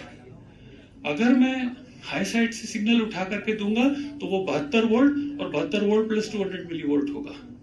तो मुझे उस 72 वोल्ट के ऑफसेट को निकालने के लिए इंस्ट्रूमेंटेशन एम्पलीफायर बनाना मुश्किल हो जाएगा. या ऐसा इंस्ट्रूमेंटेशन एम्पलीफायर चाहिए कि जिसका पावर सप्लाई तो प्लस माइनस 12 है लेकिन इनपुट सिग्नल 72 वोल्ट का है. So all the current measurements are done by shunt in the return path और जहां ग्राउंड होता है. इसी तरह से जो आप चार्जर देखेंगे तो चार्जर का जो निगेटिव है वो C माइनस में आ रहा है और चार्जर का B माइनस जो है इधर से आ रहा है. अगर आप ध्यान से सर्किट का पाथ क्लोज करेंगे तो आप पाएंगे कि जब डिस्चार्ज करते हैं तो B प्लस में से लोड में जाता है, लोड के निगेटिव में से C माइनस में आता है और C माइनस से B माइनस होते हुए करंट आता है. सो जब आप डिस्चार्ज करते हैं तो शंट में करंट C माइनस से B माइनस आता है. जब चार्जिंग करते हैं तो करंट जो है B माइनस से C माइनस में जाता है. सो उस शंट के अक्रॉस या तो पॉजिटिव वोल्टेज बनता है या निगेटिव बनता है. और BMS बहुत स्मार्ट है. BMS नोज की अगर पॉजिटिव सिग्नल है तो डिस्चार्ज हो रहा है और निगेटिव सिग्नल है तो चार्ज हो रहा है. So the direction of current is also detected by BMS. Okay. अब हम बात करते हैं कि अगर हम कल को BMS खरीदने जाएंगे मार्केट में तो हमें क्या फीचर्स ढूंढने चाहिए, हमें क्या फीचर्स मिलते हैं। मोटरसाइकिल खरीदने जाते हैं तो क्या देखते हैं, मैक्सिमम स्पीड देखते हैं, हॉर्स पावर देखते हैं, 3 की जगह 4 लोग बैठ सकते हैं क्या, ये देखते हैं। 3 तो सभी मोटरसाइकिल में बैठते हैं, है ना। उसके बाद में उसमें सामान रखने की कितनी जगह है, और डैशबोर्ड कैसा है, सिग्नल कैसा है, ब्लूटूथ क्या है, वाईफाई है, किसे क्लाउड पे डेटा भेजता है कि नहीं, वगैरह वगैरह, ये सारी चीजें देखते हैं। BMS हम खरीदने जाते हैं तो हम फीचर्स ढूंढते हैं। तो क्या फीचर है, जितने हमारे वोल्टेजेस है वो मेजर होने चाहिए। उसके बाद पैक का वोल्टेज मेजर होना चाहिए, पैक का करंट मेजर होना चाहिए, और चार्ज और डिस्चार्ज का AH कैलकुलेट होना चाहिए। वो हम आगे आएंगे कि how does it measure the charge. और उसके बाद में बैटरी की जो हेल्थ है, जिसको हम स्टेट ऑफ चार्ज कहते हैं, इस टंकी में कितना पानी भरा है, इस बैटरी में कितना चार्ज भरा है, वो that is represented by A counter, a variable, a number called SOC, state of charge, and that is always 0 to 100. तो आप छोटी बैटरी, बड़ी बैटरी और बहुत बड़ी बैटरी की ये बात कर सकते हैं, this is 50% charge, this is 75% charge, this is 87% charge, by looking at the number SOC। ठीक है, सो वो जो SOC है वो कैलकुलेट करता है। उसके बाद में जिसके बारे में अभी तक हमने बात नहीं की है ना, cell temperature. BMS also monitors कि कोई सेल गर्म तो नहीं हो रहा है, okay. And then there are, उसके अंदर किस तरह के बस बार हैं, बस बार का टेम्परेचर मेजर हो रहा है कि नहीं, कनेक्टर का टेम्परेचर मेजर हो रहा है कि नहीं, फिर ओवर वोल्टेज इंटरवल, ये सारी चीजें हैं, सेल बैलेंसिंग। उसके बाद कम्युनिकेशन किस तरह का है, क्या कैन से हो रहा है कम्युनिकेशन, क्या ब्लूटूथ से हो रहा है, क्या मॉड बस से हो रहा है, क्या वाईफाई से कम्युनिकेशन हो रहा है, how is this BMS talking to the neighbouring computers, और what are the limits and contractors. So this is about current measurement की, जो उसमें से बड़े से कंडक्टर में से, जो थिक कंडक्टर में से जो करंट जाता है वो उसको हम शंट कहते हैं हमारी भाषा में, जो स्टैंडर्ड इंडस्ट्रियल शंट मार्केट में मिलते हैं। आज अगर आप जाए और मुझे मार्केट में जाके बोले मुझे 100 एम्पियर का शंट दे दो, तो वो आपको इतना बड़ा एक कॉपर का टुकड़ा दे देगा जिसमें वायर लगाने की सुविधा होगी, और वो वायर जो लगेगी ना वो लग्स पे और पाने से लगेगी, स्क्रू ड्राइवर से नहीं लगेगी, क्योंकि 100 एम्पियर का कंडक्टर बहुत मोटा होता है। इसी तरह से आप मांगे कहेंगे मुझे 200 एम्पियर का चाहिए, वो भी आपको इतना मोटा मिलेगा। So what's common between them, the commonality is, जब किसी भी शंट में से रेटेड करंट फ्लो होता है तो उसके टर्मिनल्स के अक्रॉस 75 मिलीवोल्ट जनरेट होता है। ये इंस्ट्रूमेंटेशन इंजीनियर्स ने स्टैंडर्डाइज किया है। तो आप अपना इंस्ट्रूमेंटेशन एम्पलीफायर बनाते हैं कि अगर मुझे 75 मिलीवोल्ट मिला तो मैं समझूंगा 100% है, तो मैं 100% को 0 to 5 वोल्ट रिप्रेजेंट करूंगा। 0 to 100% रिप्रेजेंट 0 to 5 वोल्ट्स, या हो सकता है 0 to 10 करूं, 0 to 12 करूं, जैसा मेरा इंडिकेटर मुझसे एक्सपेक्ट करता है, जैसा मेरा माइक्रो कंट्रोल मेरे से एक्सपेक्ट करता है, वैसा मैं 75 मिलीवोल्ट को मैं एम्पलीफाई करके दूंगा। इन दिस केस जो कैलकुलेशन है, जैसे 200 एम्पियर इन 2.5 मिली ओम्स, इस gives you about 100 millivolt. Mind you, 100 millivolt is still a very weak signal. If you are using a microcontroller which is having a supply voltage of 5 volt, which is 5000 millivolts, उसका AD converter 5000 मिलीवोल्ट्स को 0 to 100% कहेगा, और 5000 की जगह अगर आपने उसको 100 millivolt दिया, इसका मतलब आपने उसको 1/50 दिया। 5000 और 100 divided by 5000, 1/50, and 1/50 is only 2%. तो जिस मीटर की रेंज इतनी बड़ी है उसका सिर्फ 2% ही आपने सिग्नल दिया, तो आपको उसको भी एम्पलीफाई करके देना पड़ेगा। So simple shunt doesn't guarantee anything. It only converts current into voltage and then you need to do subsequent stages. ठीक है? अब एक मजे की बात, ये मैंने इतना बड़ा 1200-1100 रुपए का शंट खरीद के लाया, उसमें से 100 एम्पियर कितने 200 एम्पियर पास किया, और उसमें से 100 मिलीवोल्ट निकला, सब कुछ खुश हो गए। थोड़ी देर में वो गर्म होने लगता है। क्यों? बिकॉज उसके आगे I2R निकालेंगे तो 20 वाट का है, आपके हाथ में 20 वाट का हीटर है, हाथ में पकड़ के देखिए कोई ऐसी चीज छोटी सी जो 20 वाट एनर्जी डिसिपेट कर रही हो, तो आपको मालूम पड़ेगा कितनी गर्म होती है। ये 20 वाट का कॉपर का शंट, इसका रेजिस्टेंस बदल जाता है। जब ये ठंडा था तो ये 0.5 ओम्स था, जिसको हम कहेंगे 510 मिली ओम्स, और जब ये गर्म हो गया तो मेटल है, पॉजिटिव टेम्परेचर कोएफिशिएंट है, वो 520 हो जाएगा, 530 हो जाएगा। जब वो 530 हो जाएगा, करंट तो उसमें से 200 ही जाने वाला है, वोल्टेज तो ज़्यादा पैदा होगा, तो वो फिर अपने तरह की नई एरर जनरेट करेगा। तो ये हमारे ऊपर रहता है कि हम इस शंट को ठंडा रखें हमारी गाड़ी में, नहीं तो सारे मेजरमेंट गलत हैं। ये देखिए कितनी छोटा सा कंपोनेंट है और हमको किस तरह से परेशानी में डाल सकता है। अब उसके बाद में इस पे आते हैं कि चार्ज कैसे मेजर करते हैं। तो चार्ज मेजर करने का जो डेफिनेशन है कि current over time is a charge moved. अगर आप एक्यूमुलेट कर सकें कि कितना चार्ज है, तो अब जैसे अपने यहाँ पानी गिरता है तो वो क्या करते हैं, एक बर्तन कहीं इकट्ठा कर लेते हैं और बाद में नाप लेते हैं। इसी तरह से अगर मुझे पता करना है कि इसमें से कितना पानी आ रहा है, तो मुझे नहीं मालूम, तो मैं उस पानी को, मान लीजिए मैंने 10 मिनट में x लीटर पानी इकट्ठा किया और बाद में मैंने मेजर कर लिया कि ये x लीटर था, तो आई विल से कि टोटल जो चार्ज मुझे मिला, ये इसका जो rate, now we are talking about rate, तो मुझे x लीटर पर मिनट मिला, पर 10 मिनट मिला, तो 0.1x मेरा रेट हो गया। इसी तरह से हमको भी जो चार्ज मेजर करने के लिए हम क्या करते हैं, हम रेट करंट मेजर करते हैं। सो वी से if 1 ampere passes through that point for 1 second, it is 1 coulomb. और अगर 3600 एम्पियर से 3600 कूलम्स होते हैं, तो हम कहते हैं कि ये 1 एम्पियर आवर हुआ, क्योंकि हमारे लिए 1 कूलम बहुत छोटा यूनिट है। So what do we do, formula तो यही है जो आपने देख रहे हैं, integral IDT divided by 3600। But what we do is we take एक गिवन टाइम स्लाइस में करंट सैंपल करते हैं और ये एज्यूम करते हैं कि इस टाइम स्लाइस में करंट जो है वो इतना कांस्टेंट था, और इस करंट मल्टीप्लाइड डेल्टा टी को हम सेव कर देते हैं, सॉरी ऐड कर देते हैं, एक्यूमुलेट कर देते हैं। तो ये छोटे छोटे छोटे छोटे जो करंट इनटू टाइम को जुड़ते चले जाते हैं और ये एम्पियर सेकंड बनते हैं, एम्पियर आवर्स बनते हैं। ये सब BMS की मेमोरी में होता है। ध्यान रखिए, BMS बहुत पावरफुल कंप्यूटर है। आपके आर्डुइनो या रास्पबेरी पाई, कम से कम रास्पबेरी पाई से तो कुछ छोटा ही है, but still a very powerful processor, fast processor, so it performs this thing. Coulomb counting is excellent for tracking changes in SOC, but it accumulates measurement error. अब इसमें SOC जो है बड़ा रिस्की चीज है। SOC के ऊपर हम ब्लाइंडली भरोसा नहीं कर सकते। SOC में क्या गलतियां हो सकती हैं, जैसे मैंने कहा कि अगर हमारा करंट सेंसिंग ही गलत है, तो एक्चुअल करंट वहां से 1 एम्पियर जा रहा है, लेकिन हम उसको या तो 999 मिली एम्पियर ले रहे हैं या 1021 मिली एम्पियर ले रहे हैं। दोनों ही केस में हम किसी न किसी टाइप की एरर कर रहे हैं, और ये एरर एक्यूमुलेट होती है, क्यूमुलेटिव एरर होती जाती है। तो आपने 100 एम्पियर 72 एम्पियर आवर किया, लेकिन मेजरमेंट की वजह से आप उसे 68 भी कह सकते हैं और 74 भी कह सकते हैं, राइट। सो इसके लिए क्या करें, इसको कूलम काउंटिंग कहते हैं।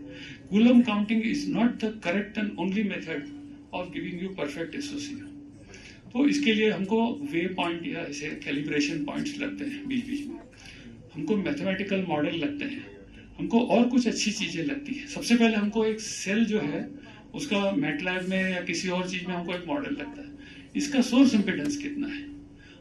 आप सभी ने थेवेनिन इक्विवेलेंट के बारे में पढ़ा होगा। सो हमको जब बैटरी हमारी फुल्ली चार्ज रहती है, जिसको हम कहेंगे 80% चार्ज है, तो मुझे ये पता करना है कि इसका सोर्स इम्पिडेंस क्या है। जब वो 60% पे आएगी, मुझे फिर से सोर्स इम्पिडेंस चाहिए, फिर 40%। तो बैटरी चार्ज हो रही है, डिस्चार्ज हो रही है, इस सारे प्रोसेस में मुझे उसका सोर्स इम्पिडेंस चाहिए। So how do we do, we stop it, we cause it to flow the current in a controlled manner, measure the open circuit voltage जो कि VThevenin है, we measure the load voltage, VThevenin minus load voltage divided by the current। तो जो कुछ बचता है वो source resistance निकलता है, आयर ड्रॉप निकलता है, और आयर ड्रॉप से रेजिस्टेंस निकलता है। Okay, so SOC is not the guarantee, SOC needs to be constantly calibrated, checked, validated. और आगे जा करके हमारी गाड़ियों में AI लगेगा। पिछले 1.5 साल से मैं इसी चक्कर में था कि मैं किस तरह से मेरी बैटरी में से आने वाला डेटा मैं AI को दूं और वो मुझे बताया कि इस समय रियली बैटरी में कितना चार्ज है, या मैं ट्रूली कितने किलोमीटर जा सकता हूँ। सी तो प्रॉब्लम हमें SOC का नहीं है, इवेंचुअली हम SOC को किलोमीटर्स में कन्वर्ट करते हैं। आपको ऐसा लगता है कि इस SOC से मैं 70 किलोमीटर जा सकता हूँ, आप 60 किलोमीटर शहर अपने घर से चले जाते हैं और शाम को आप वापस निकलते हैं और आपको मालूम पड़ता है कि इस SOC के कैलिब्रेशन की गलती थी, तो 50 किलोमीटर बाद गाड़ी खड़ी हो जाती है हाईवे पे। सो दिस इज प्रेटी डेंजर। शाम का वक्त है, कोई अंधेरा हो गया है, अब कौन आपकी मदद को आएगा? तो ये सारी छोटी छोटी गलतियां जो आपके कस्टमर को नहीं हो, आपको परेशानी नहीं हो, उसको लेकर के हम ये चाहते हैं कि एसओसी के और कोई कैलिब्रेशन की मेथड हो जो हमको it should are on the safe side. How much time we have covered? Almost 1 hour. So ठीक है, we'll take only 10 minutes and then if you have any questions we'll go for it. So अब ये तो SOC की बात होगी, अब हम बात करते हैं एसओसी फ्रॉम सेल वोल्टेज। ये सबसे ज्यादा डिफिकल्ट चार्ट है और सबसे ज्यादा मिसलीडिंग चार्ट है। तो शुरू में सेल का वोल्टेज कम है, जैसे जैसे हम चार्जिंग करते जाते हैं वोल्टेज बढ़ जाता है, बड़ा अच्छा लगता है। लेकिन इसमें एक जानकारी है जो आपसे छुपी हुई है। 20% एसओसी से लेकर के 80% एसओसी तक करीब करीब कर्व फ्लैट है। और अगर कर्व राइज भी होता है तो ये इसमें नहीं दिख रहा है, लेकिन अगर आप मैन्युफैक्चरर का कर्व देखेंगे तो उसमें 0.1 वोल्ट है। और what is 0.1 volt in 3000 millivolt? और 0.1 out of 3 volt is 1 in 30 is 3%। तो जब आपकी टंकी करीब करीब खाली से करीब करीब भरी तो वोल्टेज तो चेंज ही नहीं हुआ। पानी की टंकी तो अच्छा ऊपर चली जाती है, हमारी इलेक्ट्रिकल टंकी तो voltage is definitely not an indicator कि वोल्टेज को देख के आप पता नहीं लगा सकते कि रियली इसमें कितना दम है। फुल्ली चार्ज बैटरी का वोल्टेज ऊपर चला जाता है, फुल्ली डिस्चार्ज के नीचे चला जाता है, बट वो जो 90% से 10% या 80% से 20% तक का रीजन है, इट इज ऑलमोस्ट फ्लैट और देयर इज 0.1 वोल्ट और 0.2 वोल्ट पर सेल। तो पॉइंट उसको आप 24 से गुणा करेंगे तो उतना आपको वोल्टेज वेरिएशन मिलेगा। Voltage is never an indicator, the truest indicator is the source impedance. Source impedance का अगर आप किसी तरह से चलती गाड़ी में मेजरमेंट कर सके तो आपको सही एसओसी मिलेगा। अब हम आते हैं थर्मल के बारे में, क्योंकि प्रोटेक्शन बहुत सारे हो गए, ओवर करंट हो गए, ओवर डिस्चार्ज हो गए। अगर आपके सेल गर्म हो रहे हैं किसी भी वजह से, आपका जॉइंट खराब है इसलिए सेल गर्म हो रहे हैं, या सेल का जॉइंट खराब है इसलिए सेल गर्म हो रहे हैं, किसी भी वजह से सेल गर्म हो रहे हैं तो वो जरूर फट पड़ने वाले हैं। Please remember, all lithium cells are bombs. ठीक है, I repeat, all lithium cells are bombs. So government is very particular that we take extreme care of handling lithium cells. जितने सेल हम खरीदते हैं वो हमारी कंपनी के नाम पे चढ़ते हैं और वो हम उसको कहीं नगर निगम की गाड़ी में फेंक नहीं सकते हैं। हमें उन्हें ऑथोराइज रिसाइकलर को देना पड़ता है, जो हमें एक सर्टिफिकेट देता है कि हाँ साहब, मैंने इस 16 डिजिट के नंबर का सेल इनसे लिया है और आज से मैं इसका मालिक हूँ और मैं इसको एश्योर करता हूँ कि ये गलत हाथों में नहीं जाएगा। क्योंकि सेल की वजह से जितने आग लगते हैं, जितनी इलेक्ट्रिक व्हीकल के नाम खराब होता है, वो सारी चीजें सेल के फटने की वजह से ही होता है। और सेल के फटने की वजह उसका टेम्परेचर राइज होता है, या indiscriminate temperature rise, allowing it to rise above a particular temperature. So BMS monitors the cell temperatures also. तो वो कहाँ से मॉनिटर करते हैं? सेल की बॉडी पे टेम्परेचर सेंसर लगाइए, सेल के टर्मिनल पे लगाइए, बस बार पे लगाइए, और जिस कनेक्टर में से आप करंट ड्रॉ कर रहे हैं 100 एम्पियर, 150 एम्पियर, 200 एम्पियर, उस कनेक्टर के पिन पे भी लगाइए, because we just don't know कहाँ कहाँ टेम्परेचर राइज होगा। ठीक है, सो ये बैलेंसिंग के बारे में हमारी बात हो गई। Let me this thing. So temperature की बात हो गई, अब हम सेटिंग्स की बात करते हैं। सेटिंग्स में अपने आप वो भी चीज आ जाएगी जो अगर मेरा कोई पॉइंट मिस हो गया था। मेरे पर्टिकुलर इसमें जब मैंने बीएमएस में सेटिंग किया, सेटिंग क्या है? एक डायल बोर्ड है, डैशबोर्ड। ऐसा कल्पना कीजिए एक बहुत बड़ी कंट्रोल रूम है जहाँ बहुत सारे नॉब्स हैं और आपसे इसको यहाँ सेट करो, इसको यहाँ सेट करो। वो चीज हम लोग ब्लूटूथ की ऐप से सेट करते हैं और वो बीएमएस की मेमोरी में जाके non persistent memory, non volatile memory में जाके बैठ जाता है। सो हम कहते हैं 3.55 पे ट्रिप करना चार्जिंग पे, डिस्चार्जिंग पे 2.7 पे ट्रिप करना। चार्जिंग के टाइम पे टेम्परेचर 45 से ऊपर नहीं जाना चाहिए। आपके बॉक्स में आपने 6 सेंसर लगाए हैं, 8 सेंसर लगाए हैं, 10 सेंसर लगाए हैं, किसी का भी टेम्परेचर चार्जिंग के टाइम पे 45 के ऊपर नहीं जाना चाहिए। ये हमारे सेल मैन्युफैक्चरर ने कहा। हो सकता है कि आपका सेल मैन्युफैक्चरर का 50 तक नहीं कर सकता, हो सकता है आपका सेल मैन्युफैक्चरर का कि 40 के ऊपर नहीं कर सकता। चार्जिंग के टाइम का टेम्परेचर बहुत कम होना चाहिए, पहली बात। डिस्चार्जिंग के टाइम का टेम्परेचर 55 हो सकता है। अब आप क्या प्रोटेक्शन सिस्टम ऐसा करेंगे कि 45 तक तो चलने दो, जैसे 45 हो खट से बंद कर दो? That's not the way to work. जब वो टेम्परेचर बढ़ते बढ़ते चार्जिंग में 40 होता है तो आपको एक बल्ब ऑन करना है। जब वो 41, 42 होता है तो आपको एक बल्ब जोर से ऑन करना है, बजर भी ऑन करना है। So there will be different layers of alarms before the cut off takes place. ये सब इंस्ट्रूमेंटेशन हमको करना है, हमारी गाड़ी में करना है, हमारे प्रोटेक्शन सर्किट्स के लिए करना है।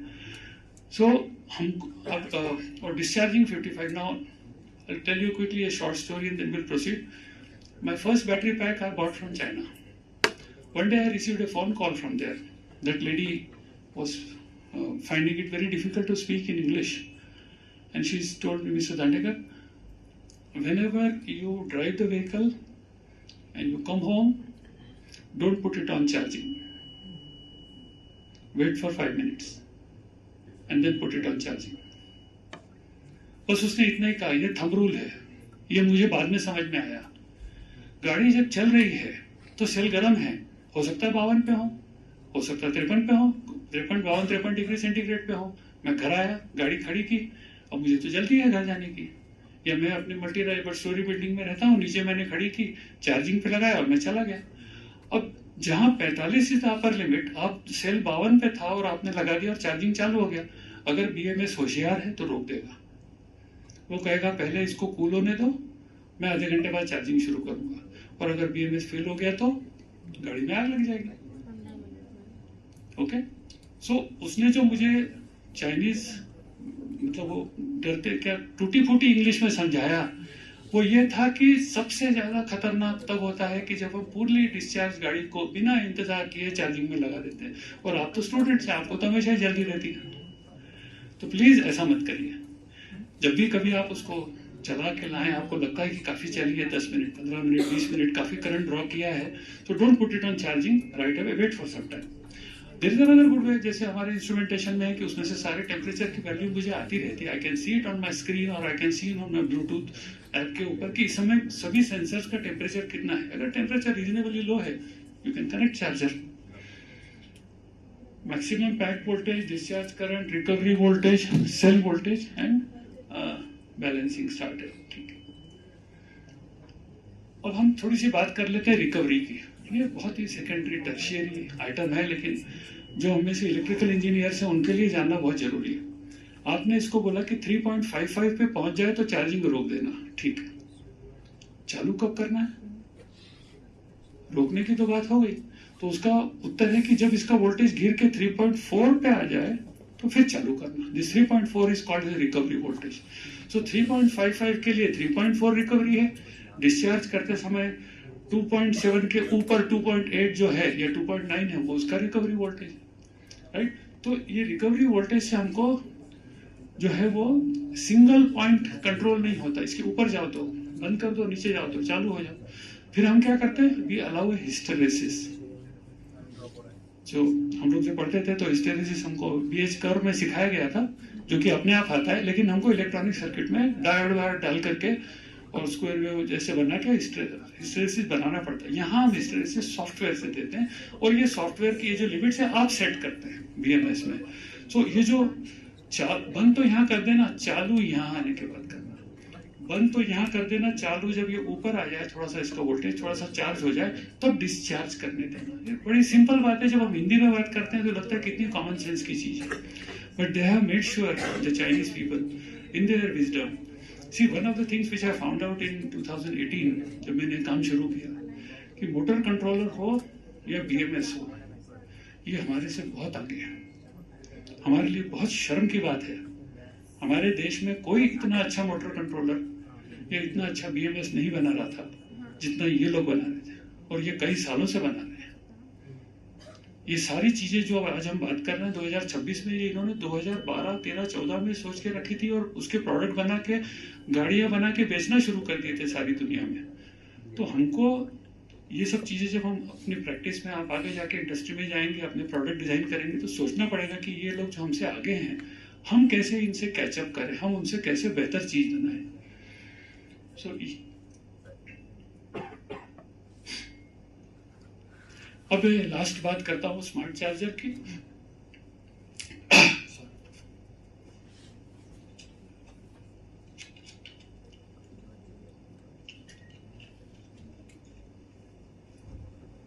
Smart charger is an interesting story, you would love the story. उसके बाद में will talk about 1 or 2 points and then that's end of it. 2023 तक कोई भी बैटरी पैक किसी भी डम चार्जर से चार्ज हो सकता था. 2023 में इतनी आग लगी, इतने एक्सीडेंट्स हुए. 2023 में हमारी बैटरी अप्रूव हो गई थी. उन्होंने उसको ऊपर से गिराया, उसको पानी में आधा घंटा डुबाया, उसको जिसको कहते हैं तपती हुई आग में ऊपर से डाला, और दुनिया भर की उन्होंने एक और बहुत घटिया काम किया. उन्होंने उसमें विस्फोट करवाया. बैटरी पैक में विस्फोट कैसे करते हैं? उसको अच्छे से चार्ज कर लिया, फिर उसको खोला, या हमसे कहा उसमें से एक सेल के 2 वायर निकाल के बाहर रखे.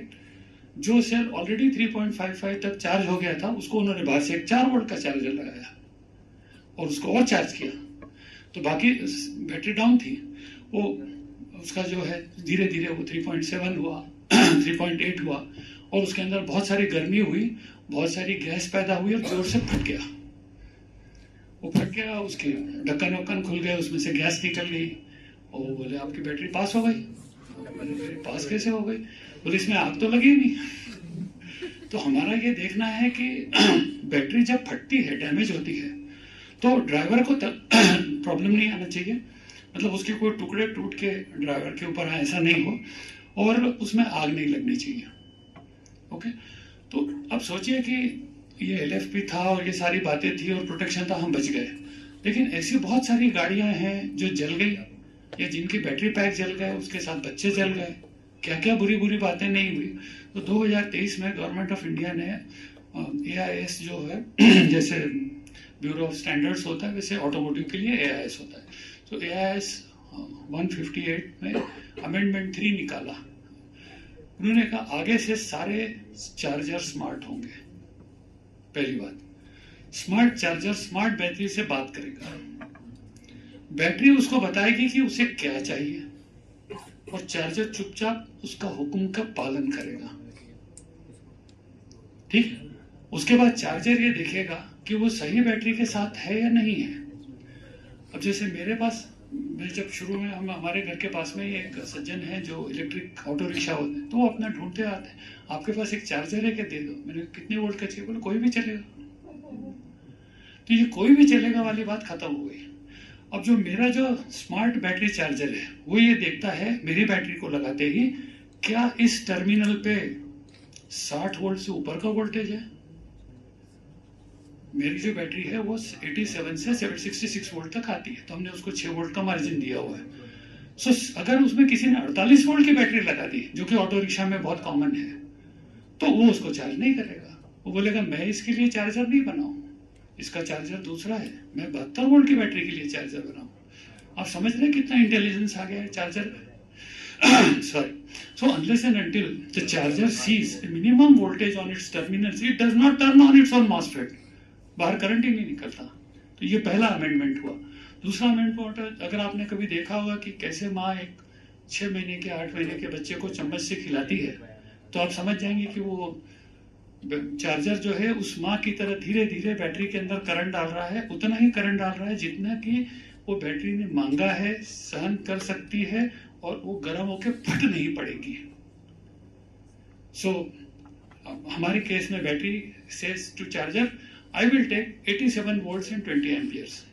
चार्जर कहता ओ इज दैट सो, मैं तो 18 एम्पियर ही दे सकता हूँ, लेकिन मैं 87 दे सकता हूँ. तो बोले चलो 18 से शुरू करते हैं, बिकॉज हमारा जो चार्जर है उसके पावर ब्लॉक में प्रॉब्लम है. तो वो बोले हम अगर आप 87 वोल्ट मांगेंगे तो हम 18 एम्पियर देंगे, आप 82 वोल्ट मांगेंगे तो 20 एम्पियर दे सकते हैं. हमने कहा नहीं, हमको तो 87 चाहिए. सो चार्जर शुरू में 18 एम्पियर से स्टार्ट करता है, जिसको हम कहते हैं कांस्टेंट करंट बोर्ड. काफी देर तक चार्जिंग चलता रहता है. अगर कोई गड़बड़ नहीं हुई और स्टेट ऑफ चार्ज बढ़ते बढ़ते 90% हो गया, तो BMS अपनी अकल लगाता है, तो मेरा पेट भर गया है, अब मैं इस रेट पे चार्ज नहीं लूंगा, अब मुझे 20 एम्पियर को आधा करो. तो वो उसको मैसेज भेजता है कैन से, now I will take 87 volt 10 ampere. चार्जर कहता है हुकुम हजूर, और वो 10 एम्पियर कर देता है. आपकी SOC now has gone from 90 to 95%. The battery says अब मैं और कम लूंगी. सो 10 एम्पियर की जगह वो 5 एम्पियर कर देती. मतलब ये जो भी इनिशियल वैल्यू थी 1/2, 1/4, 1/8 है, तो बैटरी उसको बोलती है 5 एम्पियर, 5 एम्पियर से चार्ज करता है। थोड़ी देर बाद SOC 97 हो जाता है, 98 हो जाता है, तो वो करंट गिरते गिरते मैंने 20 देखा है, 10 देखा है, 5 देखा है, 2.5 देखा है, 1.25 देखा है और 0.625 देखा, 0.312 तक भी देखा है। उसके बाद मैंने कहा बोर हो गया, मैंने कहा ये तो इसका कोई भरोसा नहीं, ये तो कंप्यूटर है, ये तो जैसे जैसे चार्जिंग होता जाएगा वैसे वैसे बोलता जाएगा करंट कम करो करंट करो। इसकी वजह से चार्जिंग में थोड़ी देर लगती है, 3 घंटे की जगह 3.5 घंटे लगती है। लेकिन वो जो जलने वाला पार्ट था ना, जिसकी वजह से विस्फोट होता था, आग लगती थी, वो सब चीजें कट हो गई। सिंस आप लोग इंजीनियर्स हैं, आप लोग सब चीजें जानते हैं, आप लोग कम्युनिकेशन जानते हैं, तो आपके लिए ये जानना बहुत जरूरी है कि ये स्मार्ट चार्जर और ये दोनों मिल करके किस तरह से प्रोटेक्शन को इम्प्लीमेंट कर रहे हैं। और ये गवर्नमेंट ने सबके लिए मैंडेटरी कर दिया है। So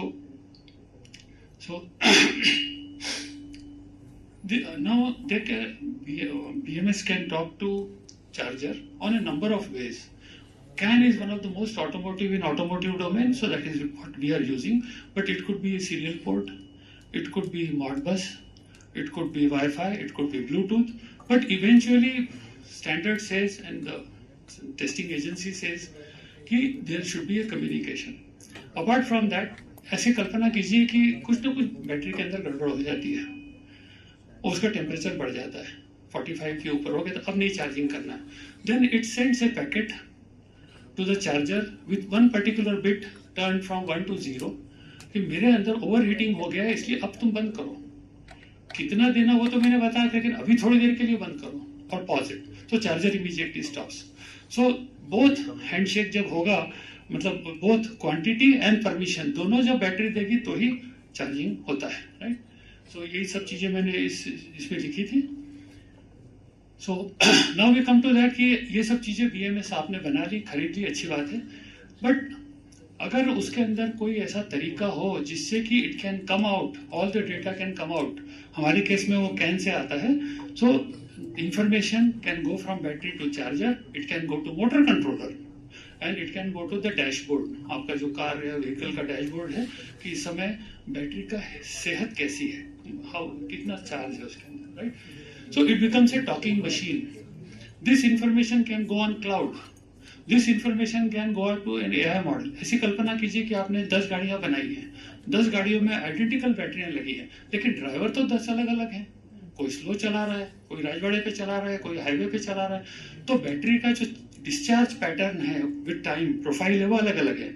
all this information is coming out of the battery and going to the cloud to some AI model which is telling you कि कैसा ये जो सेल आपने खरीदे हैं ना, ये कैसे हैं, ये कितने करंट पे कितनी रेंज देते हैं।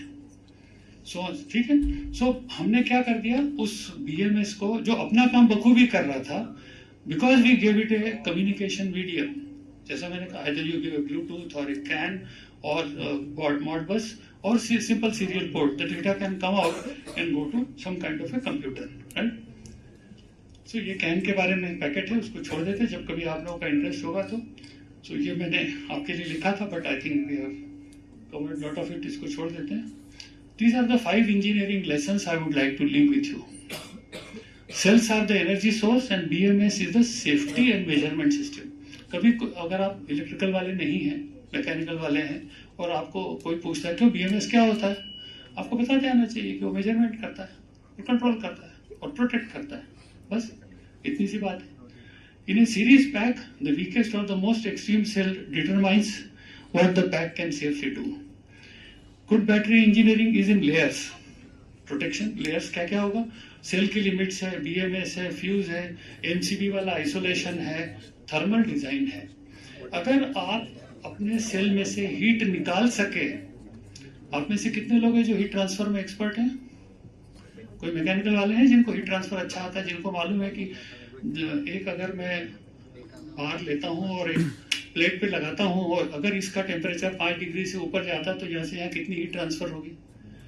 हमारे सेल की बॉडी में से मेटल में हीट कैसे जाए, उस मेटल में से गाड़ी की चेसिस में कैसे जाए और किस तरह से हमारा सेल ठंडा रहे, ये भी बहुत बड़ा काम है। सो BMS, सेल की limits, BMS, fuse, isolation, thermal design और चार्जर के साथ दोस्ती, चार्जर का इंटेलिजेंस, ये सब मिला करके एक्सेलेंट बैटरी इंजीनियरिंग होता है। याद रखिए, बैटरी आपका सबसे एक्सपेंसिव कंपोनेंट है। It is the battery which will make your product successful और फेलियर। अब आप तो प्रोडक्ट नहीं बनाएंगे, आप क्या बनाएंगे? एक रेसिंग कार बनाएंगे, राइट? तो रेसिंग कार में अगर आपने सब कुछ अच्छा किया, रेस के टाइम पे आपने थोड़ी स्पीड बढ़ा दी, हमेशा ध्यान रखिए, जब स्पीड बढ़ती है तो करंट बढ़ता है, करंट बढ़ता है तो आई स्क्वायर तेजी से बढ़ता है, करंट डबल होता है तो आई स्क्वायर जो होता है वो 4 टाइम्स होता है, तो आई स्क्वायर और लॉसेस 4 टाइम्स होते हैं। वो सारे आई स्क्वायर और लॉसेस हीट के फॉर्म में अंदर ही हैं, समय तो है ही नहीं, तेजी से गाड़ी भागी जा रही है, कोई कूलिंग नहीं है बैटरी के लिए, कोई कूलिंग नहीं है, ऐसा कोई आपने अगर प्रोविजन किया हो तो बहुत अच्छी बात है। और वो उस समय जो आपने कॉलेज में अगर मान लीजिए 50 की स्पीड से चलाया, अगर वहां आप 100 की स्पीड से चला रहे हैं, करंट डबल हुआ, हीट चौगुनी हुई, टेम्परेचर राइज फास्टर हुआ, और कोई ना कोई प्रोटेक्शन सिस्टम काम कर गई और उसमें गाड़ी ठप हो गई। ओके, सो एंड्योरेंस टेस्ट करना आप लोगों के लिए बहुत जरूरी है, क्योंकि जो हीट ट्रांसफर वाले प्रॉब्लम्स हैं वो जब आप 5 मिनट 10 मिनट 15 मिनट लगातार चलाते हैं तभी आपको वो चीज मालूम पड़ती है। 1-2 मिनट में कोई चीज गर्म नहीं होती और 1-2 मिनट में लिमिट भी क्रॉस नहीं करती। ओके, सो ये जो बैटरी इंजीनियरिंग में इतनी सारी चीजें होती हैं। Measurements are only useful when sensor placement, calibration and data interpretation are correct, और CAN and logging turns EV from a black box into an engineering experiment। अगर आप अपने व्हीकल की हर चीज को मॉनिटर कर सके, उसको सेव कर सके, और जब आप उस व्हीकल को घुमा के लाए और उसको देख सके कि अच्छा मैं यहाँ से यहाँ गया था, मैंने फट से ब्रेक मारा, देखो रीजनरेशन हुआ और 140 एम्पियर करंट मोटर में से निकल के मेरी बैटरी में घुस गया। ये सारी चीजें अगर आप विजुअलाइज कर सके, आप देख सकें, तो आप एक बहुत फर्स्ट क्लास व्हीकल बनाएंगे।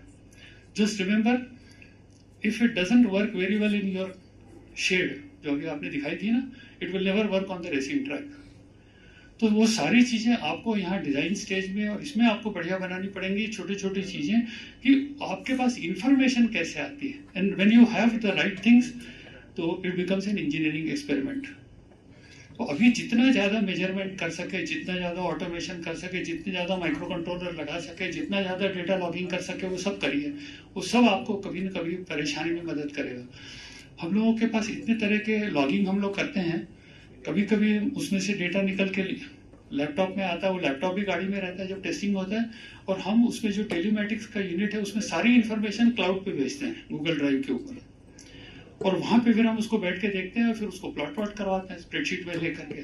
तो इतने से 100 पैरामीटर्स जो है बड़ी सी स्प्रेडशीट में बनते हैं। फिर ये समझ में आता है कि यहाँ पे मैंने सडन टर्न लिया था, उस समय टर्निंग का एंगल इतना था, मैंने ये इतना दबाया था, थ्रॉटल इतना दबाया था, ब्रेक इतना दबाया था, एक सारे पैरामीटर हम लोग नोट करते हैं।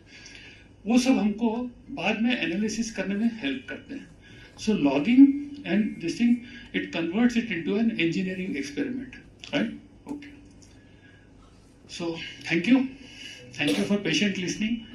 मुझे ऐसा लगा कि मैं आपको बहुत ज्यादा टेक्निकल इंफॉर्मेशन दे रहा हूँ और आप लोग बोर हो रहे हैं, राइट? सो इसीलिए मैं चाहता था कि हम लोग उस गाड़ी के आसपास बैठे या बैटरी के आसपास बैठे तो काम करने में, बात करने में ज्यादा मजा आता। बट मुझे ठीक से मालूम नहीं था कि हमारा ऑडियंस कैसा है। मुझे इतना तो समझ में आया, 5 साल मैंने टाटा मोटर्स की सब्सिडरी में काम किया, कि उस टाटा टेक्नोलॉजी कंपनी में हम 3000 इंजीनियर्स थे। दुनिया की सबसे बड़ी कंसल्टिंग कंपनी है, 3000 इंजीनियर्स ऑटोमोटिव, उसमें से 2700 मैकेनिकल इंजीनियर थे। 3000 में से 2700 मैकेनिकल इंजीनियर, तो वो पूरी गाड़ी जो बनती है ना, मैकेनिकल वालों की वजह से बनती है। हम 250 लोग थे, जिनमें से एम्बेडेड वाले थे, इलेक्ट्रिकल वाले थे, वायर हार्नेस वाले थे, सॉफ्टवेयर वाले थे और SAP वाले भी थे। हम सिर्फ 250 थे। और वो हमको बड़ी ऐसी नीची निगाह से देखते थे, कहाँ से आ गए, इनको बिल्डिंग में किसने घुसने दिया। लेकिन वो हमको फेंक नहीं सकते थे, क्योंकि हमारी जो गाड़ी में, टाटा मोटर्स की गाड़ियों में हमारी कॉस्ट 40% थी। पेट्रोल और डीजल की गाड़ियों में इलेक्ट्रिकल आइटम्स की कॉस्ट 40% थी, और हमारे बिना गाड़ियां चलती नहीं है, राइट? सो मैं ये मान के आया कि शायद आपके यहाँ मैकेनिकल वाले ज्यादा होंगे, 1:10, 10 इलेक्ट्रिकल वाले होंगे तो 100 मैकेनिकल वाले होंगे, इसलिए मैं इतने सारा इलेक्ट्रिकल का बना के लाया। But anyway, thank you so much.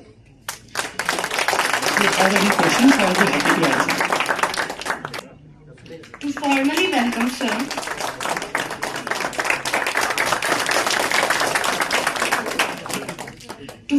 very welcome, sir. And felicitate our special guest. I would like to request our convener, Dr. Girish Thakar, sir, to please come on stage and present a sapling to Dr. Sudhir Gupta, sir.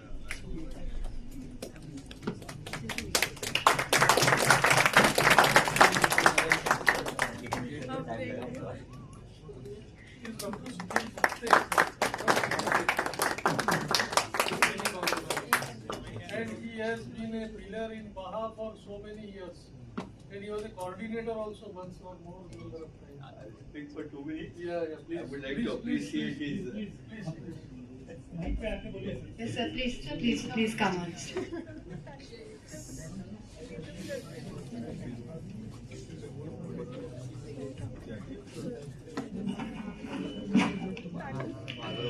Good evening, all of you.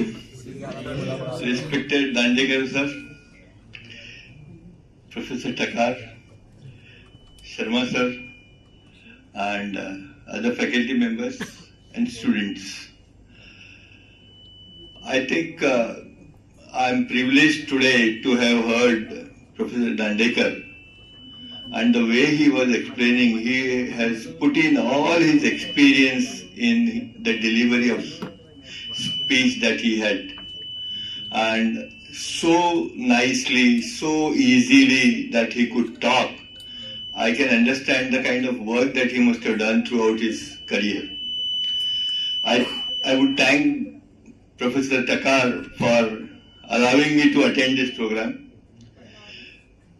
Let me tell you, I have been part of Baha SA India since 2007, that is inception, as a faculty member first, and then I have been part of organizing committee also. Since 2015, eBaha has started. I have been the lead eBaha, and all this rule book that you see, read and follow is my generation. Yeah, I have created that. Okay, and if you have seen eBaha rule book since beginning, we have started with 48 volt system. Slowly we went up to 60 volt, and now next year, I hope you all know, it is compulsorily 72 volt. We have started with allowing students to use available E2O kit from Mahindra, and today we have given complete freedom to the students to select the entire system that they want to go for, to have a best performance and compete with other teams. Now, when we talk about this 72 volt system, the batteries are available now, but we want students to build their own battery. They buy the cells and they assemble the battery. They get it tested at the test agencies. But beyond that, I have been striving and asking students to develop the concern that he said, that we are not building controllers. We are not designing or fabricating or designing controllers or BMS ourselves in India. It's pathetic after so many years. Our engineers are doing it abroad, but we don't do it here. I don't know why. Okay, we want students. Baha SA India, eBaha, particularly, I have been advocating for last 4 or 5 years that students should design their own controller and BMS. Okay, if they can build battery, they need to go for this. As you said, selection of BMS, some parameters, over control, temperature, over charging or undercharge or whatever, that you need to decide. What students do is, they buy a battery and they buy that BMS, they don't know what are the parameters that it is offering. We want you to learn. Okay. Now about Supra, if you are participating in Supra this year, Supra, commercial vehicle or electric vehicle? No. You are participating in eBaha? Yes, sir. 27? Yes, sir. Registered already? Yes, sir. Okay. Now about that, let me tell you, look at eBaha not as a book for you out of your curriculum, that you read it on the previous day and then appear for the exam. Please don't do that. Okay, students, and I've been professor myself earlier. So, students are used to, like reading the books or the notes only on the previous night of the examination and appear for the exam. Please do not do that. This is something out of your interest that you want to participate and win awards. Perform well. Okay, so let me tell you, a rule book is customer's requirement. Look at it as a customer's requirement, and entire rule book, all statements made there, they are all out of the safety requirement for your vehicle, for better performance, as well as no kind of incident should happen. Okay, this is what you must take care. Read rule book several times. Don't misinterpret. If you misinterpret, try to, tell judges that what I have done is right because this statement says this. It will not work. Okay? So the technical scrutiny, which is very, very crucial, they are very harsh, and after 1 year's work, it will all go west because your TI will not clear. I think one of the year TI, your team could not pass. As far as I remember, it may not be correct, but take care and understand well. If you have any queries, there is a Baha forum where you can put up your questions. They will reply to you at least within 1 or 2 days. Okay? Thank you very much. Thank you, Thakkar sir, for this opportunity. I am happy to be here, and once again, anytime you have any problem, please come to me. Okay? Thank you. Sir has joined Networks. So he is available at Networks. No. I think earlier he was at Baroda. I was at Baroda. Yeah, I am now at Natrax. You can build your vehicle, bring there for testing. Yeah. If you have win award, then we will ask you to pay. Otherwise, free. Okay? That is very good, sir. Very nice of you. And really, the students have got enlightened because what is the expectation in Baha that they have come to know. So therefore, I think whatever he has said, you have to take it at its best value and do it. Okay? So I think the session is open now for question and answers. If you have any question, you can ask. You can come here and ask. Come there. I don't know what is in your mind. Yes. Anyone interested in asking question, please, you may. कि उसके अंदर जो settings करना है वो क्या करना है और क्यों करना है, और इन सेटिंग्स का how to do it in VMS, this is number 1. And वो हम बेसिकली सेल के लिए कर रहे हैं. तो वो जो सेल का मैन्युफैक्चरर था वो, then luckily I had some support from one mister Abhyankar साहब अपने यहाँ के 66 बैच के हैं. वो हिंदुस्तान के सबसे बड़े पुणे में रहते हैं. मेरे टाटा IIT बॉम्बे में और टाटा इलेक्ट्रिक में सीनियर थे, और वो हिंदुस्तान के इन्वर्टर बनाने में सबसे नंबर 1 आदमी है. सबसे कॉम्प्लेक्स इन्वर्टर्स, उनका पैरेललिंग करना, जिसको पावर इलेक्ट्रॉनिक बोलते हैं, उसके वो एक्सपर्ट हैं. उन्होंने मुझे बहुत सारी टिप्स दी. उन्होंने मुझे बताया कि देखो ये सेल है, तुमको इसका 90% यूज करना है. ये वाला 90 यूज करोगे या ये वाला 90 यूज करोगे, 0 to 90 यूज करोगे या 10 to 100 यूज करोगे. ऐसे उन्होंने मुझे टिप्स दी. तो ऐसे हमारे कॉलेज के निकले हुए बहुत सारे लोग आपको मिल जाएंगे जो आपको ऐसी टिप्स देंगे. But coming back to your question, तो हम लोगों को शुरू में ये प्रॉब्लम था. अब उसके बाद में जैसे मुझे कोई चीज मिली है, सबसे बड़ा प्रॉब्लम जो बैटरियों का है वो है लोड. उसको हम टेस्ट कैसे करें. मैंने जब पहली जो बैटरियां खरीदी वो 72 वोल्ट 20 एम्पियर आवर की थी, जो रेडीमेड बाजार से खरीद के लाए. उसको टेस्ट करने के लिए मुझे एक बैटरी डिस्चार्ज सिस्टम या बैटरी टेस्ट सिस्टम बनानी पड़ी. वो जो बैटरी टेस्ट सिस्टम थी वो चाइना से 25 लाख रुपए में आती थी. ये 2019 की बात है. अब मेरे को ये प्रॉब्लम आ गया कि अगर मैं 25 लाख तो है मेरे पास, मैं खर्च भी कर दूं और मैं काम भी शुरू कर दूं, लेकिन अगर वो खराब हो जाए तो ठीक कौन करेगा. पूरे इंडिया में अगर उस टाइप की 1-2 मशीनें हो, because it is such A sophisticated machine, जिसको आप कंप्यूटर से प्रोग्राम करते हो कि तुम इतने एम्पियर इतने देर के लिए डिस्चार्ज करो. या इतने एम्पियर इतने इतने देर तक चार्ज करो। सो पूरा चार्ज डिस्चार्ज का एक सिंगल सेल के लिए मिलता है, उसको सेल टेस्टर बोलते हैं। वो 3.3 वोल्ट से लेकर 4 वोल्ट तक के सेल के लिए एक सेल टेस्टर मिलता है। लेकिन जब पूरा बैटरी पैक बन गया, अब ऐसी कल्पना कीजिए, तो मुझे सबसे पहले अपने कॉलेज के दिन याद आए जब हम लोग सब मिलकर के सीरियल मशीन लैब के अंदर बहुत सारे लैंप लोड लगाया करते थे।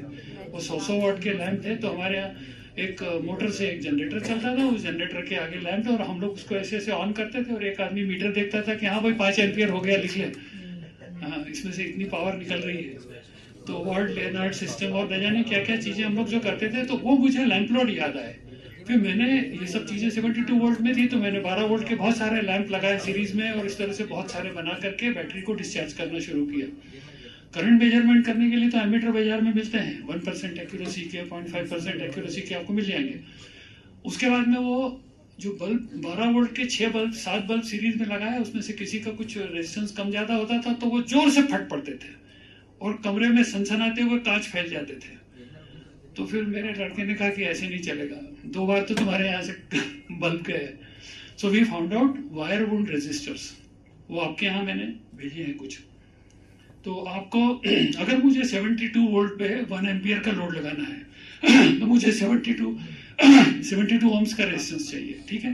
कितना वोल्टेज हुआ, 72 इंटू 1, 72 वाट गर्म होगा तो कम से कम 150 वाट का बनवाना पड़ेगा, नहीं तो वो पिघल जाएगा। तो मैं सूरत में एक आदमी है जो हमको हमारे हिसाब से रेजिस्टेंस वायर वुंड करके देता है, फॉर्मर के ऊपर टर्मिनल निकाल के, उससे मैंने 1 एम्पियर का लोड, 2 एम्पियर का लोड, 8 एम्पियर का लोड, 10 एम्पियर का लोड, 20 एम्पियर का लोड, 30 एम्पियर लोड के रेजिस्टेंस बनवा लिए। उनको सबको हम लोगों ने पैरेलल में लगाया, उन हर एक के नीचे बड़े बड़े रिले लगाए, उन रिले को छोटे रिले से ऑपरेट किया, उसको एक माइक्रो कंट्रोलर से ऑपरेट किया और उस माइक्रो कंट्रोलर को एक लैपटॉप से मैसेज भेजा। उसको ये मैसेज भेजा कि तुम ऐसा करो, इतने एम्पियर इतने सेकंड के लिए चलाना। उसको एक लिस्ट दे दी, ampere ampere ampere ampere ampere, second second second second second. तो ये 10 एम्पियर 5 सेकंड चलाना, फिर 20 एम्पियर 15 सेकंड चलाना। तो ये बेसिकली जो एम्पियर वर्सेस सेकंड की जो प्रोफाइल थी, ये हमारे ड्राइविंग की प्रोफाइल है।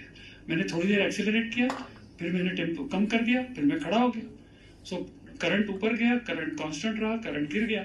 तो ये प्रोफाइल जो इंडियन स्टैंडर्ड रोड की कंडीशंस हैं, जिससे एआई के लोग टेस्ट करते हैं, कुछ उस तरह की प्रोफाइल हम लोगों ने बनाई और उससे हमने टेस्ट किया।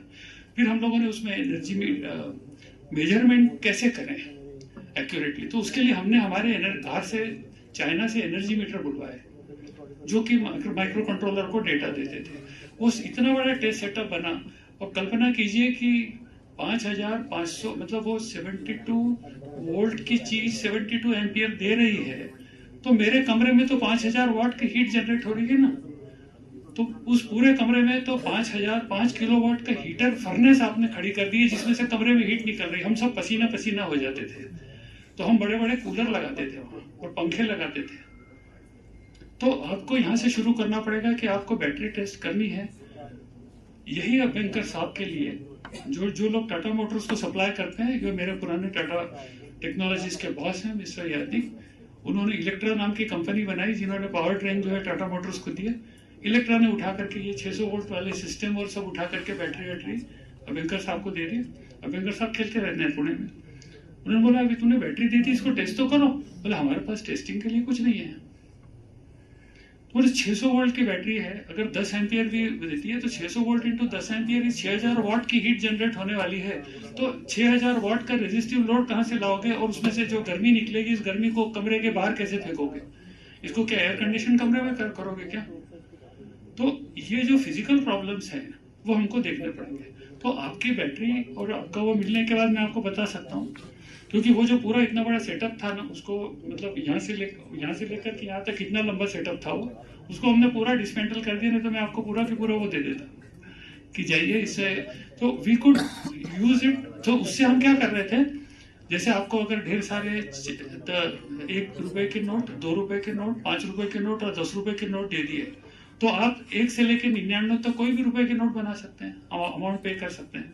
वैसे using 1 ampere, 2 ampere, 4 ampere, 8 ampere, 10 ampere, 20 ampere, 20 ampere, 30 ampere, I could select any current from 0 to 93 ampere in steps of 1 ampere. ये मेरी दादागिरी है। और ये मैंने इसलिए बनाया क्योंकि वो मैंने बनाया था, खुला था, खराब होता तो मैं ठीक कर लेता, और बनाने में 1 लाख रुपए भी नहीं लगे। सारे माइक्रो कंट्रोलर मेरे थे, सारे पीसी मेरे थे, लैपटॉप मेरे थे, पावर रजिस्टर्स मेरे थे। तो ये अपने को यहाँ करना पड़ेगा, अपने को लोड लाने पड़ेंगे, अपने को उसका इंस्ट्रूमेंटेशन करना पड़ेगा। सबसे ज्यादा मेरी जो प्रॉब्लम थी कि मुझे भरोसा नहीं था कि करंट कैसे मेजर करें, क्योंकि करंट पल्सेस में है। मैंने डीसी करंट मेजर करना बहुत आसान है, हमको तो आरएमएस करंट मेजर करना है क्योंकि वो पल्सेटिंग डीसी है। तो इसके लिए हम लोगों ने एनर्जी मीटर जो चाइना से आते हैं, शंट लगाते हैं, वो वाले खरीदे। फिर हम लोगों ने हॉलीफेट सेंसर वाले खरीदे, ट्रांसड्यूसर्स खरीदे। उसके बाद में ऐसे खरीदे जिसका माइक्रो कंट्रोलर जिसमें से आउटपुट देता है सीधे। तो अपने को कोई ऐसे वो लेने पड़ेंगे, एमीटर, वोल्ट मीटर। अब ये पैनल मीटर जो मिलते हैं वो 0.5%, 1% एक्यूरेसी मिलते हैं, और वो आपको सर्टिफिकेट देते हैं कि हमने इस मीटर को उससे टेस्ट किया है, उससे कैलिब्रेट किया है। So you have a confidence in that. तो और आपको लोड लगेंगे, और उसके बाद में आपको जब चार्जर लगेगा तो हर जगह वही की वही चीज है कि आपको करंट वोल्टेज करना, मेजर करना है, वोल्टेज मेजर करना है, और करंट और वोल्टेज का लॉग होना चाहिए अपने पास। तो वो लॉग हमको लकीली बीएमएस देती है। तो बीएमएस ने जो कैन के ऊपर मैसेजेस दिए, अब सारी दुनिया में मैंने जितनी जगह देखा है, जो अनफॉर्चुनेटली और फॉर्चुनेटली मैं 48 साल से एम्बेडेड में काम कर रहा हूँ। 1976 में, 50 साल पहले मैंने माइक्रो प्रोसेसर पे काम करना शुरू किया टाटा इलेक्ट्रिक R&D में। आज तक वो माइक्रो प्रोसेसर या माइक्रो कंट्रोलर मेरे से छूटे नहीं हैं, या उन्होंने मुझे छोड़ा नहीं है। तो जब ये लोग रेडीमेड 2000, 5000, 10,000 रुपए का कैन टू USB डोंगल खरीद के लाते हैं, एक सॉफ्टवेयर खरीदते हैं, और वहां से आने वाले पैकेट को डिकोड करते हैं, तो मैंने सबसे पहले यूट्यूब पे देखा कि क्या मैं एक आर्डुइनो को लेकर के कैन मैसेज डिटेक्ट कर सकता हूँ। तो एक 400-500 रुपए का बोर्ड खरीदते हैं हम आर्डुइनो के लिए, जिसमें एक कैन ट्रांसीवर है और एक कैन कंट्रोलर है। उसको 4 वायर मीजो, मोजी और रीसेट और क्लॉक और +5 और ग्राउंड ये लगा दीजिए, उसकी फाइल क्या बोलते हैं लाइब्रेरी डाउनलोड कर दीजिए, उसका टेस्ट प्रोग्राम लोड कर दीजिए और कनेक्ट कर दीजिए। तो जो बीएमएस में से मैसेजेस आ रहे हैं वो आने शुरू हो जाएंगे। जो वो आपको हेक्साडेसिमल में आके आप प्रिंट करेंगे, उसको बाइनरी में प्रिंट करेंगे, तो उसको फिर आप इंटीजर में और फ्लोट में करके प्रिंट भी कर सकते हैं। आपकी लाइफ बन गई। Now you are able to listen to what BMS is telling you. अब आपने चार्जिंग तो हम लोग जब चार्जिंग करते हैं तो हमें एक एनर्जी मीटर की रीडिंग मिलती है, एक पैनल मीटर की रीडिंग मिलती है, बीएमएस खुद अपनी रीडिंग देता है। ऐसे 3 रीडिंग मेरे पास होती है। ये बोलता है 70.2 एम्पियर, वो बोलता है 70.9 एम्पियर, वो बोलता है 71.3 एम्पियर। मुझे भरोसा होता है कि झूठ नहीं बोल रहे हैं। सो हमको मल्टीपल इंस्ट्रूमेंटेशन लगाने पड़ेंगे। सो एक उस चीज से बैटरी के साथ जो कुछ गाड़ी में गुजरने वाला है, उसके ऊपर जो लोड पड़ने वाला है, उसके ऊपर उसकी जो पिटाई होने वाली है, वो पिटाई हमको अपने शेड में करनी है। तब हमारी बैटरी वहां ऐसे चलेगी बढ़िया कि जैसे मतलब वो एक्सपेक्टेड है वहां। नहीं तो देयर विल बी सरप्राइजेस, कुछ ना कुछ वहां जाके फेल होगा। That's where difference between making a product and making a student project is there. तो ये सब चीजें तो बन जाएंगी, इसकी कोई दिक्कत नहीं है। But battery testing is a altogether different field, और उसके बहुत पैसे लगते हैं। अभी जैसे हमारे यहाँ मैंने आपको सब वो एक सेल खराब हो गया वगैरह वो सब बताया, और वो एक सेल अगर स्टेप आउट हो गया या एक खराब हो गया तो दूसरे नए सेल को अंदर कैसे लाते हैं, या अगर कुछ सेल बैठ गए तो सबको खोलना पड़ता है। इंडिविजुअल सेल को एक लेवल पे, कॉमन लेवल पे चार्ज करना पड़ता है, फिर उनको असेंबल करना पड़ता है। तो battery assembly is a very tedious process. और जब हम बैटरी असेंबल करते तो हम 5 जने करते थे। 2 तो पुणे से आए थे और उन्होंने हमारे सामने 4 बैटरियां की, और हम 3 जने सीखते थे। और हमारे सामने 1-2 एक्सीडेंट हुए, छोटे मोटे स्पार्क हुए, शॉर्ट हुआ वगैरह वगैरह, बट हम बेसिकली ये सीखते थे। तो आप लोग भी 1 से ज्यादा 2, 3, 4 लोग मिलकर बैटरी पे काम करो, ताकि अपना ध्यान कहीं और है तो अपने से कोई बड़ा एक्सीडेंट नहीं हो जाए। तो कोई दूसरा जो वहां खड़ा है वो कम से कम, या उनमें से एक को बोलो कि तू सिर्फ इतना देख कि मैं बैटरी के 2 टर्मिनल पे कोई चीज कनेक्ट तो नहीं कर रहा हूँ, क्योंकि वो इतने पास सेल होते हैं और उसके अंदर बस बार ऐसे लगे हुए हैं, बस बार ऐसे लगाए, फिर ऐसे लगाए, फिर ऐसे लगाए, और फिर आप उसको टाइट कर रहे हैं। और फिर टाइट करने में धीरे जब पूरी बैटरी असेंबल हो जाती है तो 72 वोल्ट की हो जाती है। शुरू में 1, 2, 4 असेंबल करते समय तो कोई प्रॉब्लम नहीं होता, तो आप भी तो 3 वोल्ट के सेल से शुरू करेंगे, और अगर आप एमएनसी के सेल यूज करेंगे तो आपको पैरेलल में भी होंगे। एमएनसी के सेल तो और ज्यादा रिस्की है। तो हम लोगों ने जो आदमी बैटरी बनाता था उससे पहले बैटरी खरीदी थी, फिर उसको बुलाया, हमारे डिजाइन में कैसे करना वो किया, उससे बनवाई, उससे सीखा, क्योंकि ये क्राफ्ट है, ट्रेड क्राफ्ट है, बैटरी असेंबल करना, बैटरी सोल्डर करना। और हम लोगों को हमारी बैटरी बना के देने को कोई तैयार नहीं हुआ हिंदुस्तान में।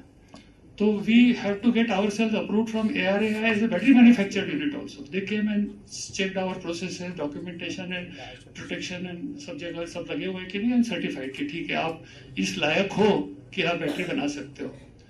तो अगर आप बैटरी बना रहे हो अपनी तो बहुत मुश्किल काम है। आपको आप नहीं हम बनाते, अच्छी बात है ना। 10-12 टीम लास्ट ईयर बनाए थे, खुद की बैटरी बनाए थे। Of course it is difficult as you said, but they are making it. It is not for making them entrepreneurs to be, I mean, like battery manufacturers, but once they do that, their confidence level and their, ability to develop something is so high that they will be accepted in any companies of their dream company. I fully agree with you, और I am completely behind them कि वो 600 volt की battery assemble करें।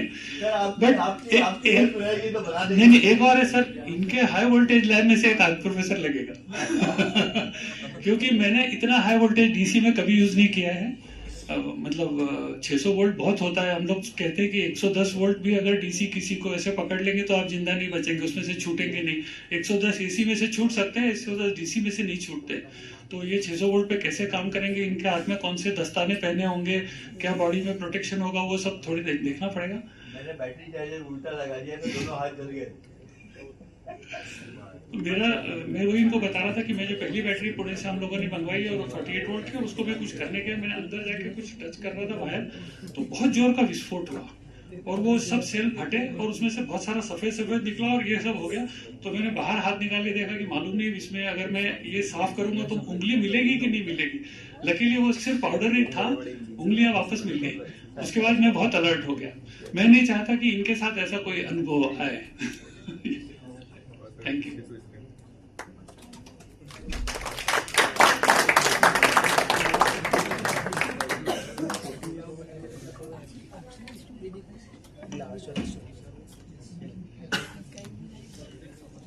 Okay, any more question from any of the students? No question? Okay. So, as we draw this wonderful event to close, I would like to propose a formal vote of thanks. Our deepest gratitude goes to our keynote speaker, Professor Prakash Dandekar sir, for sharing his invaluable industry wisdom, academic brilliance with us today. We would also like to extend a very warm welcome thank you to SAE India members from Indore who took the time to join us for today's session. Your presence and support means a lot to students' automotive community. A huge thanks to the IEE Madhya Pradesh section, the core SAE India organization, and our faculty members for helping make this event possible. And last but not the least, to all the technical members present here, Team GS Racers, and all the enthusiastic attendees who make the seminar a grand success. On this note, this is Abhita Vijayvargiya. And this is Misbah Khan signing off as your host for today. Thank you everyone and have a great day ahead.